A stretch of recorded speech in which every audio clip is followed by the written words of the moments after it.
American beer. Had your raincoat on, but the sky was clear. All right, guys, welcome back to another episode of Two Beers with the Band. I'm your host, and today I'm talking with the band, the new Tropics. And these guys are a three-piece band based out in Nashville. And as you can see, I have a little bit different setup than what I've been doing in the past. Hopefully this is going to work out and give you guys a little bit more entertainment than some of the last podcasts I've been doing. But enough with that. Guys, if y'all want to introduce yourselves individually and tell us what you do in the band, I'm ready to get to the beer that you guys brought. Sure. You want me to start? My name's Kate. I'm the lead singer, and I do other things as needed. And yeah. I'm Tim, drummer, and try and take care of the business and tech side of things. Kate, you do the I do the marketing. and socials. Yeah, I guess that's important to say what we do, aside from instruments. Yes. You know, it's for the people who want to start a band, but they think, oh, I need to find somebody to do. You know, it doesn't work like that. When you start a band, you have to do what they do, as bands know. So that's kind of, you know, other than playing an instrument or singing, what do you do in the band? Yep. All right, that leaves you, Scott. I'm Scotty, and I play guitar, and there you go. And produces all our songs. Production and helps with the marketing side too as well. So. Yeah. It's true. Okay, well, he does more than just one thing. Right. He does. He's also very humble. So. Yes. Okay, well, all right, guys. So, what'd y'all bring to sip on? Well, we got the Brooklyn Brown. It's a brown ale from Brooklyn Brewery. Tim and I are actually from New York. That's right. And so kind of bring in a relatively hometown brew. I personally love brown ales. That's one of my favorites. So, yeah. Well, all right, guys. Let's go ahead and jump into it.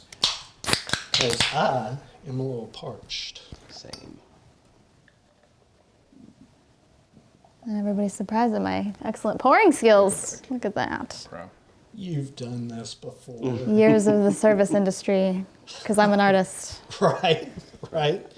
Here in Nashville, right? I see I said that, and mine's the worst. You ruined it. That's all right. You're supposed to stick your finger in it or something? Well, you can, but Hopefully not if you're serving it to someone. You have Here's to do, your beer. You have to do what it takes sometimes. well, you know, what I like to tell people is, okay, it was an aggressive pour, but if you think about Kind of it, an aggressive person. So. you gotta kind of treat it like wine. You know, the more head it has, the more it opens up. Okay. It gives you a better aroma. That's what I tell people, you know. So, speaking of aroma, let's get a sniff and see what we think. Ooh, that's nice. Well, Scotty went right for this. He was ready. All In right, there. what did you get out of it? Yeah, it's I mean, it's kind of like a brown ale, and you know, typical nutty flavor to it, and I don't know, kind of like I guess caramel in there. Okay. I'm getting nutty for sure. You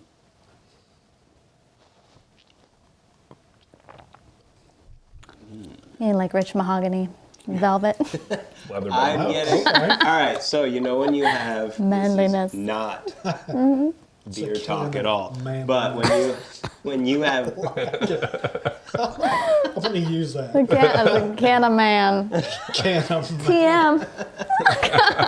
when you have unsweetened iced tea, Oh. black tea, that bitter aftertaste, I kind of am getting that same bitter aftertaste. Oh, yeah. Or that same flavor. You're right, Personally. I'm getting a nutty flavor, but I'm also getting kind of almost a medium to dark roast on it. The malt is not terribly sweet, which I really enjoy about, I've had brown ales that have been just nutty and sweet. And that was all it brought to the table. And I'm like, that just isn't good. I've had some they almost taste syrupy too. Yeah. Like this is not as thick as I thought it was going to be. No, I appreciate it. It that, actually has a very nice body to it.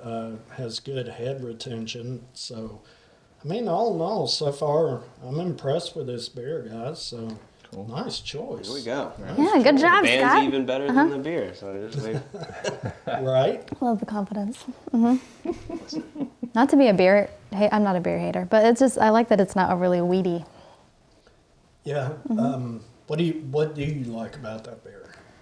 Like Tim said, and you both said, it's not super sweet, it's not super heavy. Like, I feel like I could drink multiple beers of this particular beer, and I would be, it's 5.6%. Is that a lot for beer? No. I'm very small. No. Well, And we're cutting you off. Woo! well, I mean, you never know. Once we get through this one, she might be a little. Right. Hey, you know what? A little honest. That's when the best information comes out. That's true. All right, guys. So, tell everybody what you guys were doing today before you dropped in for the interview. We were shooting a music video. We've got upcoming single coming out. We're trying to create content for that, and so planning for and putting together just a music video shoot, because we realized that, like, from a artist perspective, you can have the music, right? You definitely want that aspect of it, but there's more to it than that, and you kind of need to have the visual that captures someone's eye as well, at least in today's day. So Okay. Well, on that note, because music videos are so important, especially when you're promoting yourself, because the way social media works nowadays, if you're not video, I mean, that's a driver. oh yeah, Well, everything is so visual these days. Yeah. It has to be consumable. And honestly, I have sat and watched videos on YouTube, but I'm listening to the radio in the background, and I'm like, I want to hear this segment or this song, so I'll turn the volume off, and I catch myself sometimes still watching the video. I'm like, now, and because it drew me in, and it wasn't just a plain, picture up there with the words scrolling by. That's no fun. Yeah. I want to see the people I'm going to pay money when I go to their show, or when I consume their music. To me, a music video is key to artists who are not signed to these major labels that have armies of production or promotion staff. right. When you're out there promoting yourself, music video, as far as a consumer, man, that's a driver. Yeah. It gives you a little insight, I think, into the creative mind of that band or artist too, as well. The choices they're making for their music video, all of what they're doing, that you get the creative side of their music, but you also get another glimpse of their creative side with that visual as well. So if I'm starting a band and I want to make a music video, how do I go about doing that? So we've taken the approach, at least for now, because we're kind of sitting thinking about this, right? There's the necessity for music video and needing visual content, and at the same time, especially if you're a new band, trying to justify what money you're going to spend for a music video, because some budgets, we talk to some even people who are friends, and Tim's got some buddies and stuff like that do videos, and they're like, oh yeah, like my minimum is $8,000, and we're like sitting there like, phew. So kind of looking into it, I've been a big follower and proponent of this guy Jesse Cannon, some people may have heard of. So Jesse Cannon has a YouTube channel. If you're new up and coming band, great resource for you to check out. His whole thing is getting you from 0 to 10,000 fans. And he's a old A&R guy, but basically his point was, listen, you can't afford that video. We need what he would call a minimum viable video. And it's something that should be cool, but he gives all these examples of these different artists that have done it with what would seem like a low budget minimum video, and it's done super well. So one of his big examples was Chapel Roan. So she's huge right now, but one of her first videos that blew up was her going around the NYU campus on a camcorder. Yeah. And that's, I mean, go look at how many streams that has now and how many YouTube views and things like that. So anyways, all that to say, like, as Tim was talking about, like, get creative and cool with it. Let your side show. I find personally, I think a lot of people are more interested in what you as an artist have to offer creatively than like necessarily the big budget production. I actually think if you're overextending your finances and you're spending money that you don't have, it doesn't come across as you. You know, like we work within our means, and it just shows, like, I don't know, the kind of lifestyle that we have. I feel like it's very in line with the lives that we live, which helps bring people in. Like, for example, our last music video for our song Georgia Boy that came out recently, we just went to Murfreesboro and we did a one take. Okay. I was trying to figure out where y'all were. I watched that video. It's on the square in Murfreesboro. Well, Yes. the weird thing, or not the weird thing, it was Sunday, there was not a person. Yeah. There was not a person. So we had the entire town to ourselves, and I was just prancing around. Like, Yeah. some people, if there were people, they would have been like, what is she doing? Well, you know, I think honestly in Nashville, especially, if someone sees you walking around and singing to yourself, and then they see somebody over here with a camera, they're going to be like, oh, that's music video being shot. Yeah. So And you they would won't- think, yeah. Although the other day, Tim and I had to go get cover art for our song Missed Calls, and part of the song we talk about a diner, and so I walked into a diner dressed in a diner outfit. And I was like, what will I not do for the band? Oddly, no one else was in a diner outfit. No one else. So she was the only one. servers were in, like, she, yoga pants. buttoned her coat up and was like, I don't know, is this offensive if they see me? Well, you know, see, that's fun. Oh, yeah. I think Yeah. that's an absolute blast. And, you know, like you say, it gives the consumer a look more into your individual personalities. You know, if you're gonna do that, you're gonna walk in the diner wearing a diner, you know, outfit, and other people aren't, and people are like, oh, is she new? Yeah. You know, and Yeah. I can't woman say that that's out of character at the all. woman at the register is kind of like, did we hire somebody? Yeah, right. I mean, it just, to me, that says you have a fun personality. And no shame. Yeah. I mean, hey, you know, that if you look at it, it's like, okay, so she has a fun personality. She's crazy enough to go in and do Some would say. something like that. And then I see the shorts that you guys put on social media, and you're just like that constantly. So, am you like know, now you put those two things together, and it's Right. like, dude, if I go see a show, I'm going to be entertained. Right. I'm Yeah. not just going to be leaned up against the wall going, Yeah. how much more of this? Yeah, yeah. I'm staying because Right. I paid, Sure. but how much more? You know, because I expect at that point, based off music videos and the shorts that you guys put out, I expect action, energy, you know? Yeah. So that's where the music video, to me, really comes in. It shows, it gives a little bit different side, because years ago I was in music videos, these high production music videos, and where you would go shoot for 2, sometimes 3 days, and it would be 3.5 minutes of video, Yeah. and it was so much. Yeah. And in between takes or whatever, or if they're moving something, you know, the artist, they kind of come out of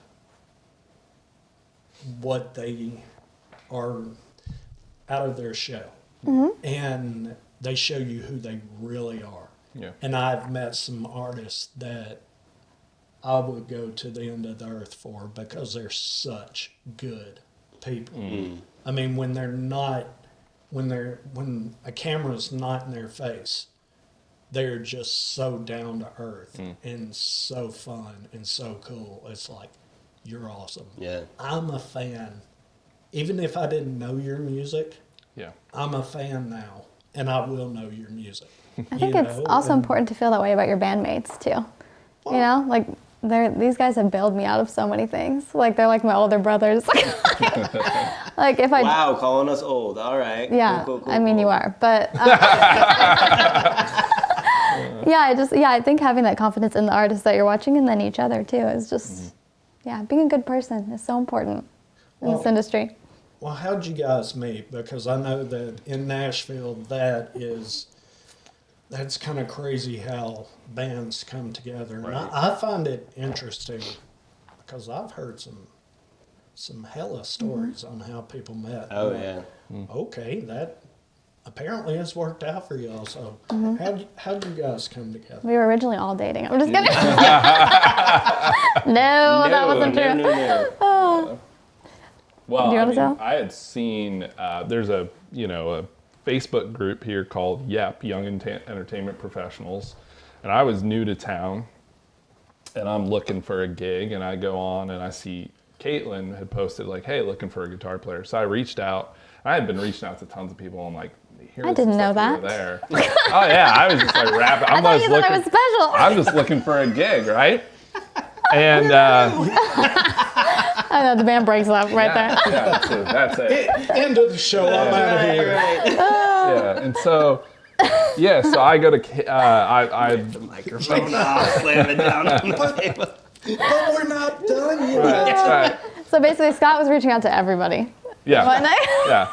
And so I reached out to Kate and I was just, hey, I'm a guitar player, like definitely interested. And so we met up. She had responded. We met up and just kind of got together and played some stuff. And pretty soon, like we were gonna do some covers. And then Kate was like, well, why don't we just like write some original stuff? And we went back, and that day we wrote. Was that when we wrote Gin and Tonic? Yeah. Literally that day. It was an old song. We haven't really done it for a while, but it was like the first song with that first day that we met, and we're like, wow, this is kind of cool. So we just it was like easy. We Yeah. wrote it, and we were like, wow, that was pretty solid first try. And I mean, I can say that with Kate especially, like. I mean, I've been here 8-9 years now or whatever. And honestly, once, like I've written with a lot of people, but when, I guess we'll get to this in a little bit, like Kate briefly was back in Hawaii and I just stopped writing. Like, because it wasn't as easy, things weren't coming. So writing with Kate, I think I find easier than writing with anybody else. And like ideas come out and I think we bounce well off each other. So yeah, it was really easy to write that day, and I think some more things that we came out with. In fact, like not long after that, maybe a year later, we wrote this song "Missed Calls," which is actually going to be our next single coming out.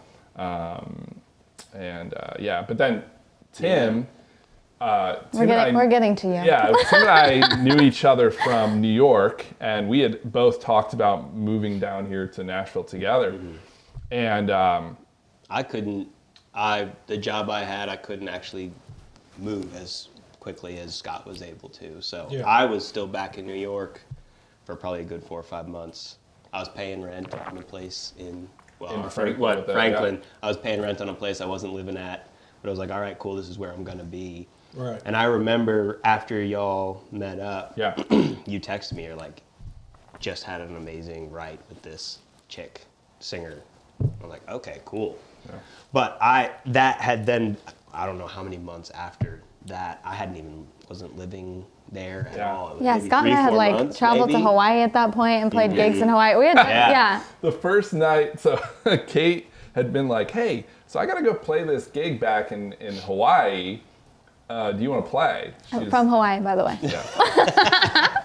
I'm like, we really didn't know each other for that long at that point, but I'm just like, she's like, you'd have a free place to stay. Like. It was kind of a cool gig. Awesome. It was like an airline was putting on a giveaway with a bigger artist, and I was Yeah. opening up for it as like the local person. So I was like, let's do it. And so the night that Tim met Kate, it was the night before Kate was leaving for Hawaii, and I was gonna follow the next week. And so Kate missed. So Tim met Kate, and I mean, like, real quick, funny is like Kate like disappeared that night. I do that. I mean, I did that. I grew out of that. Don't worry. We're like we're out on Broadway with a bunch of different friends, and then it's just like, where'd Kate go? Yeah. Kate's just gone, and I'm like, I'm supposed to go fly to Hawaii, and hopefully she'll So be there. I used to be a wild card in my 20s. Yeah. Like, I would just leave and go get a grilled cheese and go home. And people would be like, Caitlin, are you alive? You know? Yeah. And who knew if I was? Well, Broadway's an easy place to find yourself somewhere else. I mean, there's so much going on. Yeah. It's like, hey, we need to go up here and catch our Uber to go home. Well, hey, this band sounds kind of cool. Next thing you know, you're in there watching the band. Your friends, if they've walked up to catch the Uber and they don't. Yeah. And like most artists, I do think I have ADHD. So if you hadn't figured that out already. I've done that once or twice. Slipped in somewhere to get a drink, and 4 or 5 drinks in, is watching the band. It's like, well, I was supposed to be home 3 hours ago. Right. Well, I figure I'll close it. I'm here. Right. Yeah. Right. I already got my card. I might as well make a night of Right. Might as well Oh, do yeah. it. Yeah. Yeah, so I met Kate the day before they went on that trip. And were we getting food together? I kept an eye on her that time, but you were like, I think you might have been eating a grilled cheese or a cheeseburger. Probably. Sounds like me. And we're like, you want a drum for our band?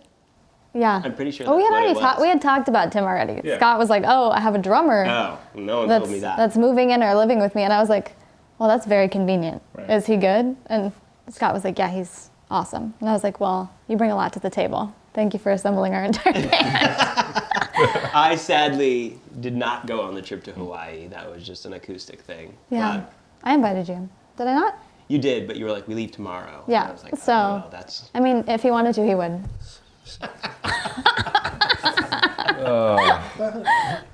You just got to Nashville, so let's go to Hawaii. Right, Yeah. exactly. Yeah, Yeah. Sure, let's- So that's how it happened.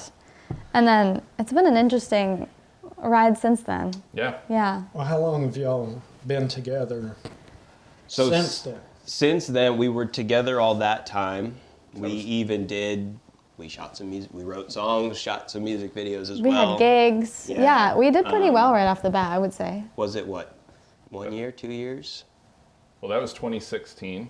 Yeah. Right. 2018 End I of moved. 2016. 2018, Yeah. maybe. Yeah, so I was a bit reckless when I was living in Nashville. Not in an extreme way, I wasn't doing anything crazy, but I just was, doing the starving artist thing. Like, I didn't have a bed frame, that kind of energy.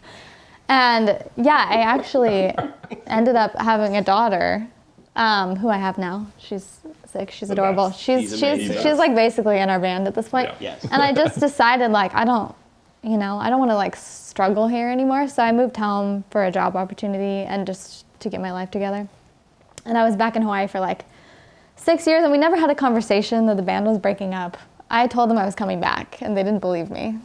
We did not. The amount, if we could go back and look at the text between me and Scott, it's one of those like, what are the odds that she actually does move? Tim told me 20%. I think it was less. Look where I'm at now. Yeah, so I went back and I like built up my career and got my life, to a place where I could support myself here, and just, this is kind of heavy for a beer podcast.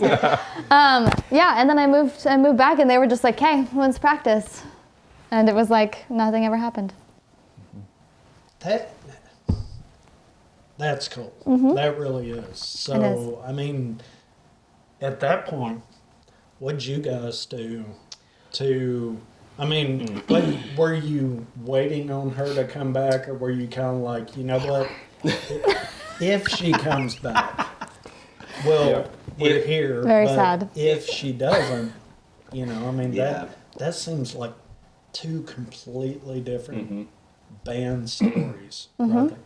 How many bands go through something like that? Oh yeah. Probably, what, Right. One. Yeah, I would say, Yeah. that's a good Yeah. guess. Yeah. We did You so. should write a book. But go. No, Scott and I lived together. That place in Franklin. Then I ended up buying a house, and we lived there too. So we shared a studio. We did still write some. We wrote together, but there was never any lyrics. Yeah. Because Kate is our lyricist. So we have some awesome songs that just are instrumentals, I guess. And then I know he and I both did the hired gun thing as well. So that I also play for my church, and so kept all of the music going, and again, never officially said anything about this ending, but it was one of those if she moves back, cool, but I don't know if she actually will. So I mean, it was very glad you're flattering back. though, because they were both, I mean, Scott was playing stadiums and stuff. They're both just could play with anyone. They're so talented. So when I came back, I was just like, oh no, are they going to want to play with me again, you know?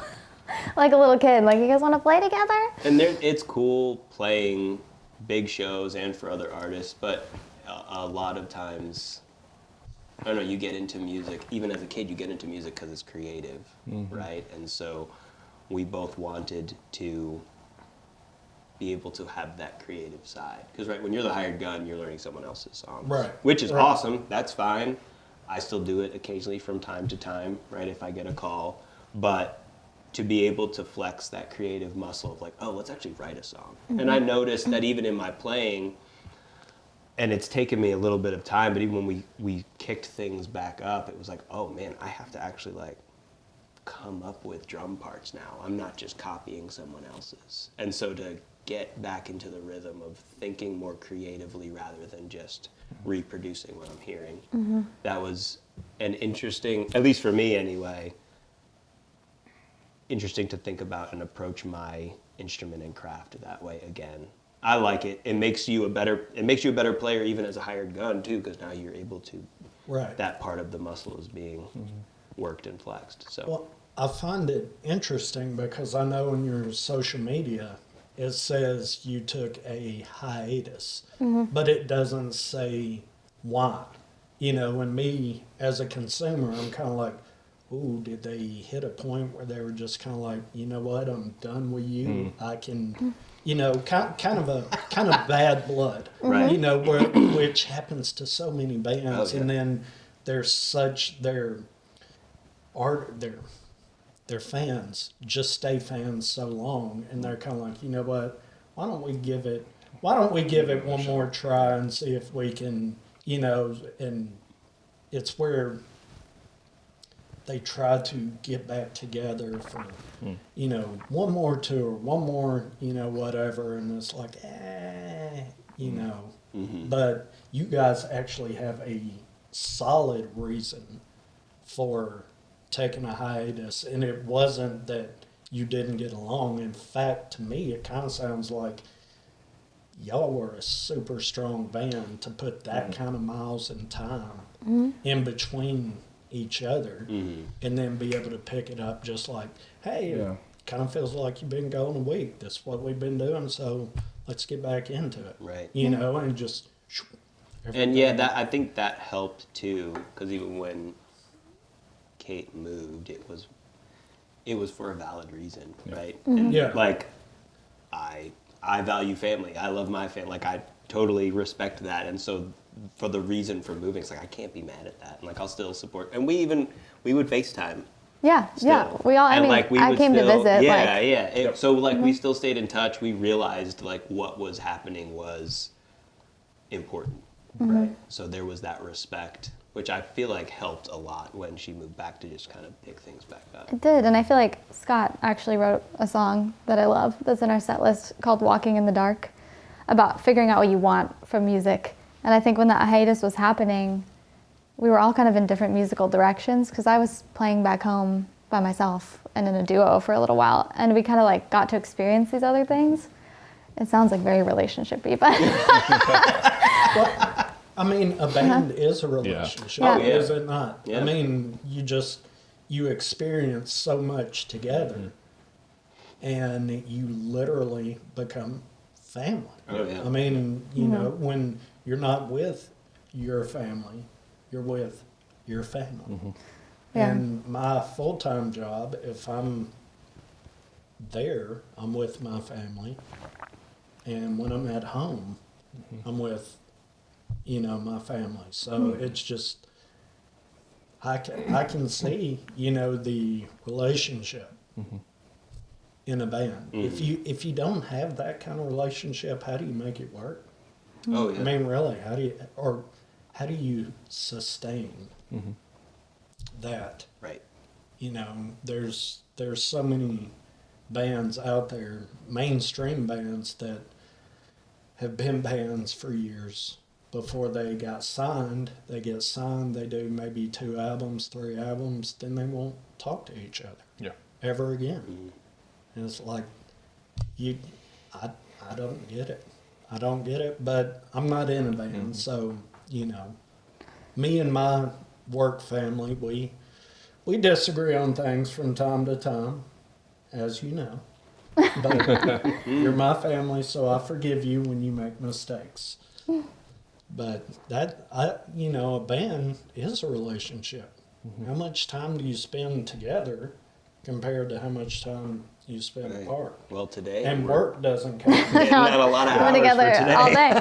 I think I feel fortunate too because when I moved away, Scott actually got married and had a child, and his wife is like the best. Pretty cool. Yeah. And I'm one of their go-to babysitters. And then Tim's sister moved in with him, and she's like amazing. So I feel like we just have this like ecosystem. Yeah. I could never imagine not talking to them. Like I feel like we've had like 10 years of friendship. I know all of their facets.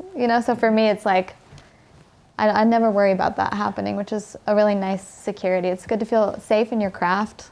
Yeah. Like you can have things come up.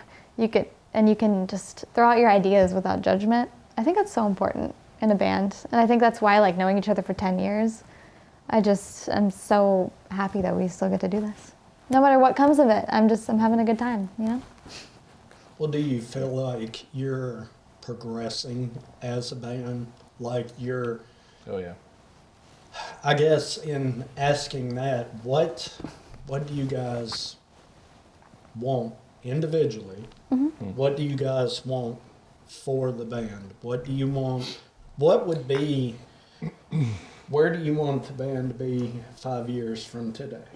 Yeah, I mean, the thing for me was when we got back to do this. So I'll give a little bit of a backstory on this. It kind of what Kate was talking about a minute ago is like, so I was for a while being a sideman and out on the road for a lot of people. And 2020 hit, which destroyed so much of that. And luckily, I had another job at the time, so I didn't collapse, but even when things picked back up, and I was getting paid really, really well, but not enjoying what I was doing. Like people I was working for were awesome, but it was a sense for me. I think I've always wanted to play my music, what I love, what I create, and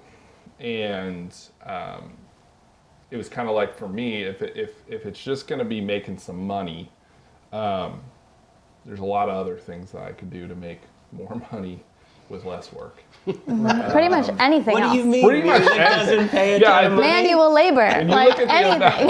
When you look at the Rocket amount science. of time, the amount of money that you spend on gear, the amount of time that you spend practicing or like learning your instrument, all that, like, I mean, gosh, like, I mean, we're talking getting paid like $0.25 per hour probably, like, it's insanity. Like nobody would do it unless they loved it. But yeah, so it was just kind of like me sitting there and having an honest like conversation with myself a lot and just being like, I just want a sustainable life playing music. Right. So like I got to see, like, so growing up, my dad was a musician. That's all he did. An amazing guitar player. He's pretty unreal. But I got to see him do that, and that was how he supported the family. And it was like, man, like he never did anything huge, but it was like, man, if I could just sustainably support my family and but still get to do what I love, that'd be great. I would. So that I say that to say that first and foremost, that was the kind of thing, like when we were doing this band, is like, hey, how do we create a something that we can do that doesn't like completely drain us of everything that we have. And at the same time, like I would love in 5 years to be playing bigger stages and festivals and things like that. That's definitely the goal, but it's like, first and foremost, is it something that we can keep going and not just run ourselves down into the ground. Mm-hmm. I think for me, a lot of people actually ask me this question, like, what's the plan? People love to ask this question. Right. It's like in a podcast setting, like, I love it, but like strangers at a wedding. Mm-hmm. Are like, you Right. trying to make it big, Right, honey? yeah, what are you trying to do? After I get your answers, I got one more question Ooh. that you may. Go ahead. Okay. We'll get to it. I would love to play bigger stages and festivals, things like that. I think a lot of times my answer to people, just in general, when they ask that question is like, I mean, it'd be cool to do something. Worst case scenario is I had a lot of fun with my friends, right? And so that kind of, I take that as like, even the reason you start playing music, the creative and the fun aspect, right? You said sometimes being that hired gun isn't always the most fun, right? Well, if we can still have fun, and that's kind of like, if I'm still having fun, like that's cool, awesome. The longevity part is huge too. I know we've all kind of set ourselves up, even career-wise, to have like careers so that we can have more longevity in the music world, where when we do have to pay for gear, I built us a tracks rig or in-ears rig that wasn't free, right? But Right. we all had jobs where we could pay for it and didn't Yeah. hurt us. We didn't have to play a bunch of gigs to then do it, right? That adds stress. That stress kind of sometimes sucks the fun out of it. So like, I'd love to play bigger shows. I think to get even studio stuff, to get more singles or EPs, which we are planning for this year, to have that online music presence, and then to be able to play out. That would be for me. Ultimately, the root of that would be to be like, I'm having fun with music, right? Okay. Yeah. Yeah. I just want to be super famous. I'm just kidding. I'm in it for the fame that's and the not money. fair. You know what? No, I'm totally kidding. Yeah, for me, I feel very fortunate that we all have careers. I feel like there's no like desperation, like this song needs to be a hit or I'm not going to be able to feed my family. You know what I mean? That's nice, because when I was first living here last time, it felt like I was like laying it all out on the line for music. That's all I wanted to do. I didn't want to have a plan B.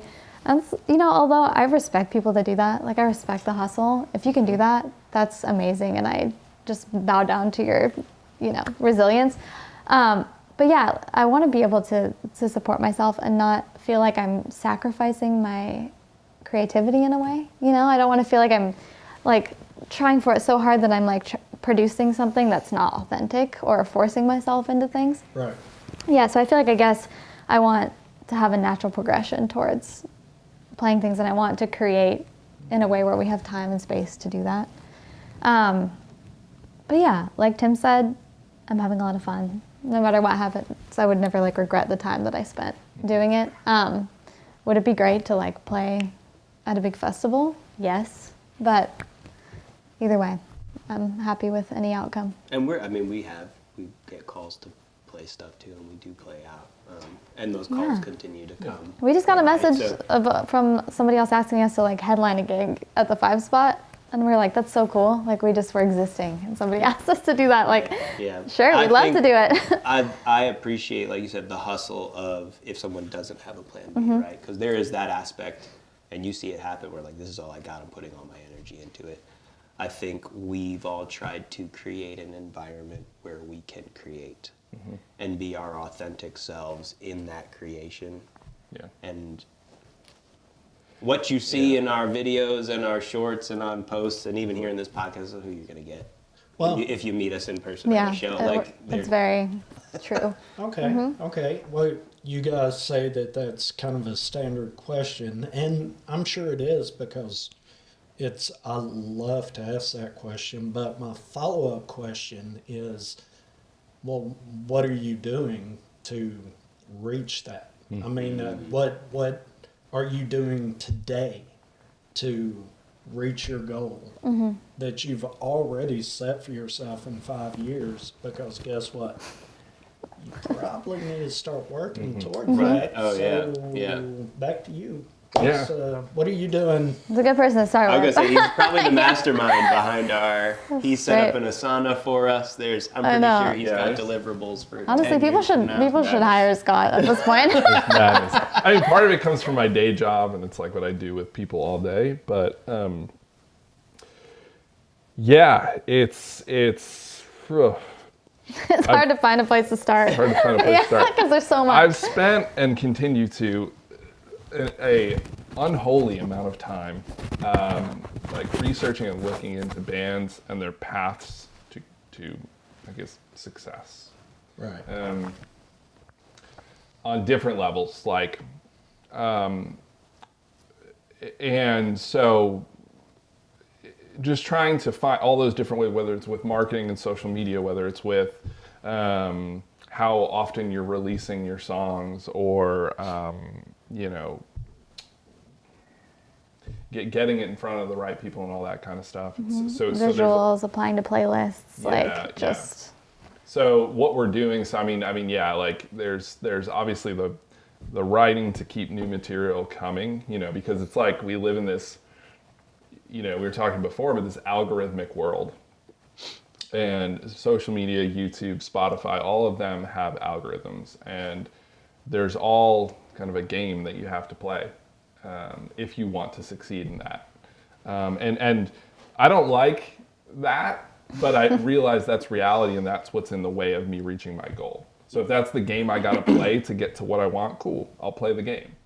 And so if that's releasing a song every 6 to 8 weeks, if that's putting out, you know, 2 to 3 videos per song on YouTube so that there's that content coming through every 2 weeks or whatever, that's the stuff that we're working on getting ourselves set up to do. So Building up of content. building up of content. Certain amount of posts per release. Yeah. There's a suggested amount of, so like we've got a single coming out and it's like, all right, we got to start making content now, prepping it for release so that we've got that to hit the different algorithms, right? Yeah. I mean, we Yeah. post on social media, every channel, YouTube Shorts, TikTok, Instagram, 4 times a week, every week. Unless I'm feeling lazy. Then maybe sometimes 3 times a week. Well, I mean that's what you got to do, because in today's world, if you're not just constantly on the consumer's mind, you know, they'll be like, oh, okay, that was kind of cool. Next. And then, you know, you'll pop up again a little bit later on. They'll be like, oh, hey, that was kind of cool. That's what you always talk about, Scott. Next. And I mean, the goal for me isn't just, it's also like to get past that, right? So like, I want the people to, you know, I want to engage all those people that are like myself when I'm on my phone, scrolling through and just next. But it's like you hope that you grip some of those people, and then now they take a little bit of a deeper dive. Right. And they listen to your tune, they become an actual fan. Because there's plenty of bands and accounts that I'll follow or see on social media. I'll be like, that's cool. But I don't really go and listen to their music that much. And I would never go and buy a shirt or go to a show. It's like passively engaged with them. Then there's the bands that have found a way to grip me and like make me feel something. I'm like, yeah, you want $30 for a shirt? Here you go, man. You want $50 for Like concert Kid Me? tickets? I would love. Yeah. What do you want? What do you need, man? A Like, toe. and so it's just trying to like, you know, that's what I'm interested in, is like getting through to the people that were those people for. Yeah. I think, I don't know, you've asked how we've evolved even as a band from we started versus now. Yeah. And like, I think we've been more intentional on lyrics. Like that's something for us that's like, oh, wow, okay. The songs that really stood out to me are the ones that like have lyrics I love, or music parts that like, oh man, that part really sticks out to me. So like we're very intentional on that, and I think even before, like I said, when we started, we were doing music videos, we were doing all this stuff. Now, granted, social media was a different beast back then. Oh, yeah. But we didn't really know. Oh my gosh, does that make us right? like So we would old? just shoot a video and post something and not knowing. Or not thinking about, oh, we need to release something so frequently. And so there's been, as you get older, you mature, right? So we're definitely older now than we were back then. And so we're trying to take somewhat of a mature approach to it too, of like Scott said, it don't love the game, but if this is the game we got to play to get that success, then all right, we're all in. Let's do it. Okay. What's your response to what are you doing to get there? I think we're doing a lot, and I would love to talk to other bands to see what their process is. But for us, we are posting on social media 4 times a week. It's really hard sometimes. Like sometimes we don't get together and I have to reuse content or come up with some like ridiculous thing. We did have an Instagram reel go viral, which was really exciting for me because as somebody who's posting so often and just feeling like I'm driving myself crazy sometimes, to have one like, you know, it got like 150,000 streams. Oh, wow. I know, and I was just like, Okay. oh my goodness, okay. And that was the one you were like, the one I put the like we put a ton of effort into the one, and this is one like It was one where I we were scraping didn't- for material. Yeah, like, it was one let's where I see what didn't we can have do. content that day. And you know what, actually I was super sick. And I was laying in bed and I was just like, well, it was a live performance and I was trying to get people to sing along to the bridge. And I was like, but you don't have to if you don't want to. And the caption was, when you're a front woman but a people pleaser. Apparently that resonated with Apparently people. people thought that was relatable. But Yeah. so we're posting on Instagram 4 times a week. We're filming content. We are submitting our songs to playlists and blogs. We are creating songs and releasing songs in a way that aligns with the Spotify algorithm. We are getting professional photos done. We are meeting every single week. We are having business meetings along with content meetings, along with band meetings. We're writing songs constantly. And in addition to that, just to bring up the elephant in the room, why are we wearing pasta shirts? Yeah. That's Right. part of Here we it. go. We need to go ahead and We get should go. into this next beer, but I have questions Yes. Yeah. about Okay. the shirt. We'll get to that. We'll wait till you have more beer to hear Let's, this. I picked out an American Pilsner from Cedar City Brewing Company Oh, Lebanon. here in Lebanon, Tennessee. Just Should I be one of those people? Brew. outside of Nashville. Sounds good. That is a nice sound. Yeah. America. Very, You know what America sounds like? It does. A beer can opening. Every time I hear the word America, I think of runs on Dunkin's. It's awful. Dear heavens. You're gonna put your finger in I've this never beer, been too. to Dunkin's, and I think that. You know what? What does America sound like? Or like, that could grew up in a actually small go two town. different ways. Could be or Right, Very yeah. true. Uh-huh. Depends on, Very true. you know. Wow, It's true. that is a beautifully clear beer. I was gonna say. That is It's awesome. very nice. I can see Scott's whole face through it. His whole face, not just Ooh. part of it. The whole face. All right, what do y'all? Whoa. Whoa. Does it taste like it's? Oh, so it smells somewhat like grapefruit to me. I was going to say citrus. Yeah, very citrusy, yeah. It does have a citrus component, yes. Hmm. Huh? Let's get a sip, see what we think. Yep. That's, wow. I That like that. That's that's great. very That's so- easy to yeah. drink, So, like, too. yeah. Oh my I gosh. like that. I would say that, like, a lot of times, I like this. This is smooth because with a lot of Pilsners, I feel like it's like, like very carbonated, you know, and it's Yeah. like sometimes, you know, a little harder to drink. This is very smooth. It's One word, crushable. Very crushable. Yeah. Yeah. You There's could no crush doubt. By one the of those. pool, a bunch of these in a cooler. I'd be Yeah, oh, crushing yeah. those. Oh, There's Two no words, doubt. slay queen. I wish I would have picked up a few more of these for the show, but I will definitely pick up a few more. Real good. Yeah, Keep it at the that's pretty house. good. Yeah, that's a nice. You killed it. Yeah. Delicious. Yeah. Well, I appreciate Respect. it.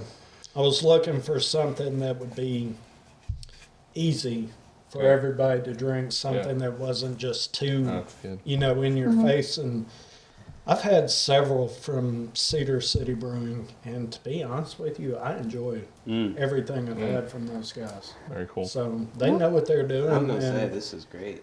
I typically will go for lighter beers. I am Spanish, and so I fit the stereotype. I will drink any Mexican type lager, but Right. I just gravitate towards that. I love it. This is not quite that, but very similar. And so this tastes like pretty close to a go-to.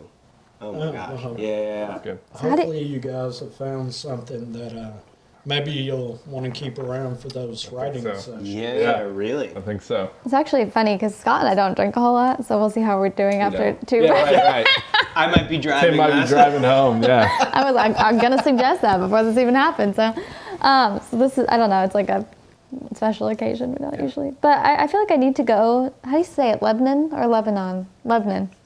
I say Lebanon, but I'm born and raised here, so So you know. So he's the. Yeah. You would know. Well, You're my the one family's to- from Lebanon in the Middle East. Yeah. Like I'm half Lebanese. And whenever I say my family's from Lebanon, they're like, "Oh, Tennessee," and I'm like, "No, No. a little, Far just away. a little bit farther." Yeah. well, I need to go see it. what's funny is for years before the influx of people into Nashville, that was always a point of contention with even people that lived here. Because there's a road not far from here, down the street, Lebanon Pike. So I say Lebanon Pike, but a lot of people would say Lebanon Pike. There would be traffic people on different news stations that would say Lebanon Pike or Lebanon Pike. And it was kind of funny when you would be sitting in a room and they say, "Oh, we have a crash here on Lebanon Pike," and somebody would say, "Lebanon." You just hear it somewhere in the room. Yeah. It's Yeah. like, Yeah. oh yeah. When I first moved to town, did not realize how many old hickories y'all had here in Tennessee too. You talking about the road? Maybe It's just Yeah. one, it's Well, just no, one but- road that just never stops. that, but I It feel just like there never were stops. also like Pike Streets, all of that. And so when I first moved to town, someone was like, "Oh yeah, just go to Old Hickory," and they did not specify. And I'm like, "Wow, Well, that- You could be anywhere. right? Where am I driving?" Okay, Old Hickory Boulevard. So then what? Because I can get there from anywhere. That too, yeah, Anywhere yeah, in the city. Yeah. Yep. Then what do I do once I get there? Yep. Right or left? As Yeah. someone that's from an island, I don't understand. Well, I'll tell you what I don't get is how you can have the same road go from Lebanon all the way through Nashville and continue past Nashville. And that same road has 6 different names. I don't That as understand. well, yeah. There's a couple of roads where you're driving down Harding Place and it goes into Franklin Road. And on the other side of Franklin Road, that same road is now called Battery Lane. Yep. And then it reaches another main road. And on the other side, it's called Old Hickory Boulevard again. It's like, what? Why? Why did we do this? What's so special about right here? When Scott, you screw me up when I'm looking, when right? I'm listening to Yeah. my navigation tell me go here. It's like, oh, okay, so I look at the sign. All right, cool. Now I'm on. Then go back to the same road. Do I need to turn around? Did I make a mistake? What happened? When Scott and I moved to town, I started a note in my phone because we would have discussions about fresh from New York here, and we're like, man, this is what they got to change. Or here's things that just are frustrating about Tennessee, and I had this whole note about things they could change, and it's like, entrance and exit ramps onto highways are... They weren't Who built. gives you 50 feet to merge? That is not enough space to Yeah. merge. Oh, This city no. was not built for No. this many No, people. not at all. Or building up. Why don't we build up instead of out sometimes? But I gotta Right? say, it is easier to drive here than some, like, I feel like at least the freeways are like well lit and there's like signage. Like I've Yeah. spent some time in Asheville, North Carolina, and every time I'm there, I'm like, I'm not gonna make it out alive. Like, I can't see the exits, I can't see the signs. I'm Yeah. like, I don't even know if I'm in North Carolina anymore. But Do you sing to yourself when you say that? That's right. I am constantly singing and doing accents. It's very bizarre to witness, so. You should do that in between songs. I probably do. Yeah, I think subconscious. Well, here's the thing is really like, I play a bit of bass, and I probably could struggle through our set list, but Tim especially has voices. I am like a very active performer. And so we usually hire out bass players because they don't want to stifle what people are going to witness and be confused by. Lot of You look jumping and over and kneeling. she's hunched over, screaming into the mic. You're like, okay, you good? Yeah, like I move around a lot. Like I'm just a very like eccentric like You haven't performer. added an accent. She turns to into the show girl yet. from The Maybe we Ring do. out of nowhere. You know, but people are always like, your energy. Yeah. Well, So- you know what? That to me is one thing I enjoy about going to a show is when the band looks like they're having so much fun. Yeah. Oh, yeah. They don't even need me out here. They're just like, "Pff, Yeah. I'm putting on a show for us. Yeah. I'm putting on a show for me. Mm-hmm. I'm having fun. I'm glad you got to see me have fun.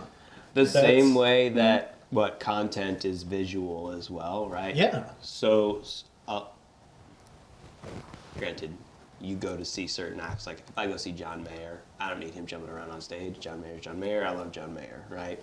But there's a certain visual aspect to Agree your to disagree. live. Okay. Fine.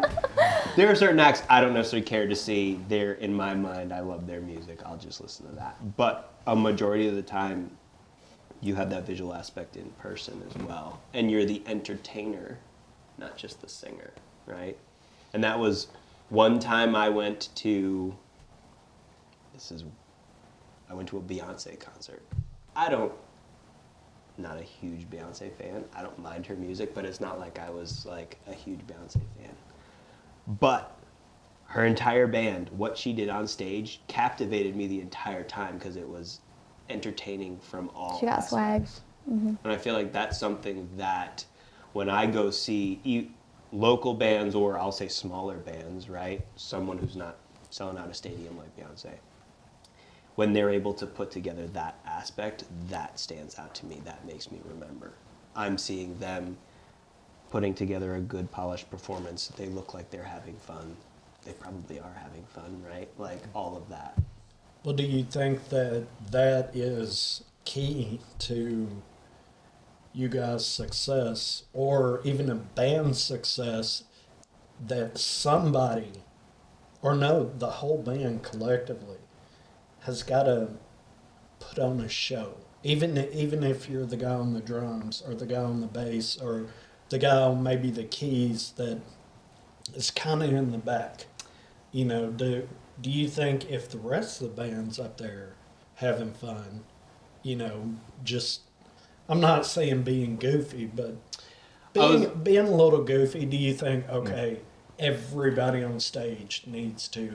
100%. I feel like you feed off each other's energy Yeah. for sure, and so it would be hard to not, right? And without being goofy, the word I was thinking was gimmicky, right? Like I don't want to be over the top. I'm not going to be who I'm not, but I'm not going to be afraid to show Well, my fun, like you jumping around, you crouching down, all of that. But like, I was talking to Scott about this. Scott does it in such a different way. Scott has like an old-timey like country performer kind of vibe, whereas he's moving and he's so accurate, but he's not like over the top.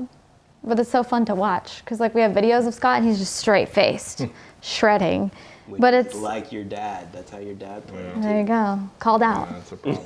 But there's so many different ways to do it. Wouldn't you agree? Like you can have that super focused energy, and then you can also have like erratic energy. Yeah. But I mean, it's the all difference between each other, between- though. I mean, as a guitar player talk, but like you got Pete Townsend who just went off the wall, destroying everything on stage, all that. And you have Jimmy Page, who was very just like looking down, locked in. And yeah, he did like some movements and things like that, but there's vastly different stage performances between the two. Both very, very cool. So. Yeah, but they both accomplish the same thing. Right. Yeah. And I bet you if you looked at how they're interacting with each other as bandmates too, like you and I will do stuff on stage too.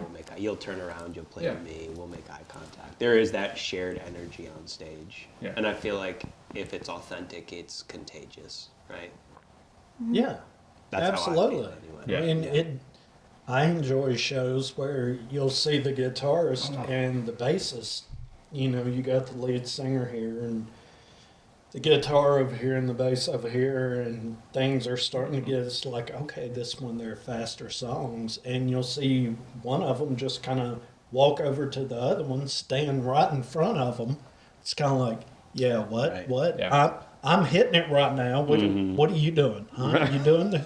It's kind of like, ooh, I like that. Right. And then they just turn around and kind of walk off. And I was like, I like that. There's interaction there. There's not me just, for example, watching her because she's the only one moving. It's like, okay, all right, so there's other things going on. There's other energies to focus on. So Yeah. I've been watching her for 2 songs. Now all of a sudden you two are going to get together, and it's kind of like, I'm still hearing her, but I'm seeing what you guys are doing. So it kind of keeps me moving and keeps me engaged with music and the band, you know. And then when you come up with individual parts, like you decide to kind of in between songs just run with something, and they're kind of looking at you like, okay, let's just let him have it. Right. Mm-hmm. Then I've already seen you engage with the band.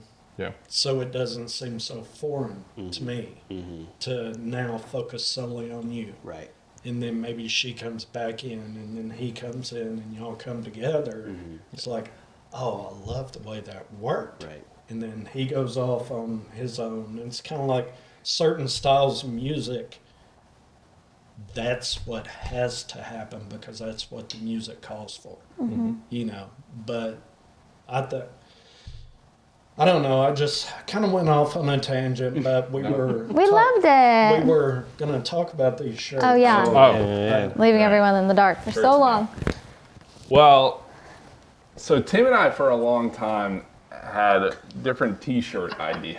I also have a note in my phone about that as No, well. And just We to asked. preface this, they're both from New York. I'm Yeah. from Hawaii, hence the new Tropics, New York Tropics. Hawaii Tropics. Actually, side note, if you look up the new Tropics, do you know there was a band, I believe, in the 60s called The Tropics? No, Yeah. I didn't- I know about And them. you guys come up like the first couple of searches, and then Search engine optimization. they The rest Keywords. is the Tropics? yeah, they Okay. just, because, I mean, they were around for so long, and they have so much more stuff out there. Well, we're in our 30s, so. But I was going to ask, so there was a band called The Tropics, and you're called The New Tropics. Are y'all kind of like them? But and just it was a little side note question. And again, I've gotten away from the shirts. Okay, let's cover that quick so nobody's right. confused Let's anymore do- about why Scott's wearing a meatless. Yeah, a meat list. Yeah, and I'm wearing All a right, pasta so- list. Me Tim too. and I had a note. We actually have another buddy from New York who like adds to this too with T-shirt ideas. It's like a joke in our group text, like T-shirt. But like a while ago, you know, these kind of shirts were coming out where it was like, you know, I think you get them at the Country Music Hall yeah, of Fame. country where it's things like Hank Johnny and Will Alan. and Hank, yeah, and that kind of thing. And we were like, wouldn't that be great if we had one for like Italian stuff, like ziti and all different pastas and like, you know, different meats and things like that. And Kate, she's a graphic designer. That's my She's like, job. oh, I can make that so easy. Literally in It was- 10 minutes. and we're joking. We're like, what if we just do this, but we do this so that we can like separate from the band, but we can sell these to help fund what the band does. Like drop ship these shirts to Right. fund our marketing endeavors for the band. Right. And so that's where this was born. It's actually a full-blown company called Wise Guys Retail. Yeah. Like we have a the whole. We have an LLC. Number and yeah. I've got to go do the tax stuff later. Okay, again, what's the name of the company and where? Wise Guys Retail. But if you look up on Etsy, it's Wise Guy, because Wise Guys was taken. It's true. Wise Guy Retail. Say it again. Wise Guy Retail. So Etsy.com. Or you know what? Sing it again. Wise Guys Retail. Okay. But you'd see these. You'd see a shirt with different Italian breads and stuff. Yeah, we've got breads, pastas, and meats. Yeah. And it's the perfect gift for your Uncle Vinny. If you got a Nona next Christmas, show her you love her. This is what she needs. Yeah. Okay. Yes. That's a cover business. Also, for the clearly band. none of us have gluten allergies because You need to make a gluten-free shirt. We might need to. Gluten-free, ZD. Gluten-free. Yeah, right. GF. I can't. right. All right, guys. So we found out about the shirts, and I have a few more questions, but I think we need to take a break, and we need to talk about Apex Music Systems and how to promote yourself as a individual artist or a band like these guys. So, yeah. It absolutely can. What's up, y'all? Harkos here with the Music Making Sense podcast, where it's all about music marketing, branding, and how to have success, real success, as an independent artist. And as Chris just said, I have a system that I've developed called the Apex Music System that's designed to help independent artists, whether they're solo artists or their bands like the new Tropics, grow a real and sustainable fan base using different elements of sales and marketing designed specifically for the music industry to attract the attention of the fans that are closest to you. As they were talking about earlier in this episode, it's all about trying to find people who are going to resonate with you and your music in order to create that really hardcore fan base that every band or solo artist doesn't just need but wants in their music career. So if you are an independent artist, or you happen to know an independent artist or a band who could use some help in the realm of marketing and growing a real fan base online, you need to have them check out musicmakingsense.com, Music Making Sense podcast, available on all platforms, because every single Monday I drop an episode diving deep into a specific problem or strategy within the realm of music marketing, give a lot of free tips and tricks, and then I also have programs available to work one-on-one with independent artists and bands to help them grow in a real custom and strategic way. So again, Music Making Sense podcast available on all platforms, but you can go to musicmakingsensepod.com, link in the description, to find any and everything you need to know about Music Making Sense podcast. But they're coming back now, so I'm going to get out of here. Y'all enjoy the rest of the show and enjoy the great music from the new Tropics. Y'all have a good one. All right.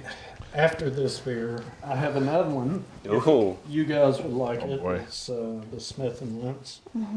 I just went there the other day. I love Their the actual- packaging. or at least their location. Very They have a balanced. location in East Nashville. What'd you think? I didn't explore it a ton. Well, I mean, just about the vibe, or I enjoyed it. I really liked it. I got some of the food there too. It was good. okay, because that's one thing. Eventually, when this takes off, I would actually like to do this at a brewery. Oh, that'd be super. And, Ooh, and then feature shows for the bands. Yeah, and it would be a different setup. That so would be it'd super be a cool. different vibe, and then you would have the brewery only beers. You know, You where could we do the do tasting and like all that. Yeah. nothing but Smith & Wentz beers. That'd be cool. And it kind of promotes the brewery as well as the band, and just I don't know. That's love it. That's Pretty cool. my 5-year Yeah. plan, Yeah. and what I'm doing to There you go. That's pretty sick.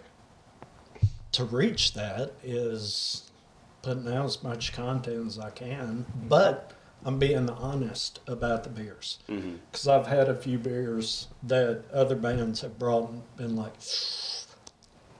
I feel like if we had whipped out that mango cart, you might have thought that. So I'm really glad that you didn't. Pick it. 'Cause I was like, I'm gonna go with it, but it's it's gonna be fruit. It's gonna be a fruit. very mango Yeah. forward. Yeah. There are, I can't remember the brewery.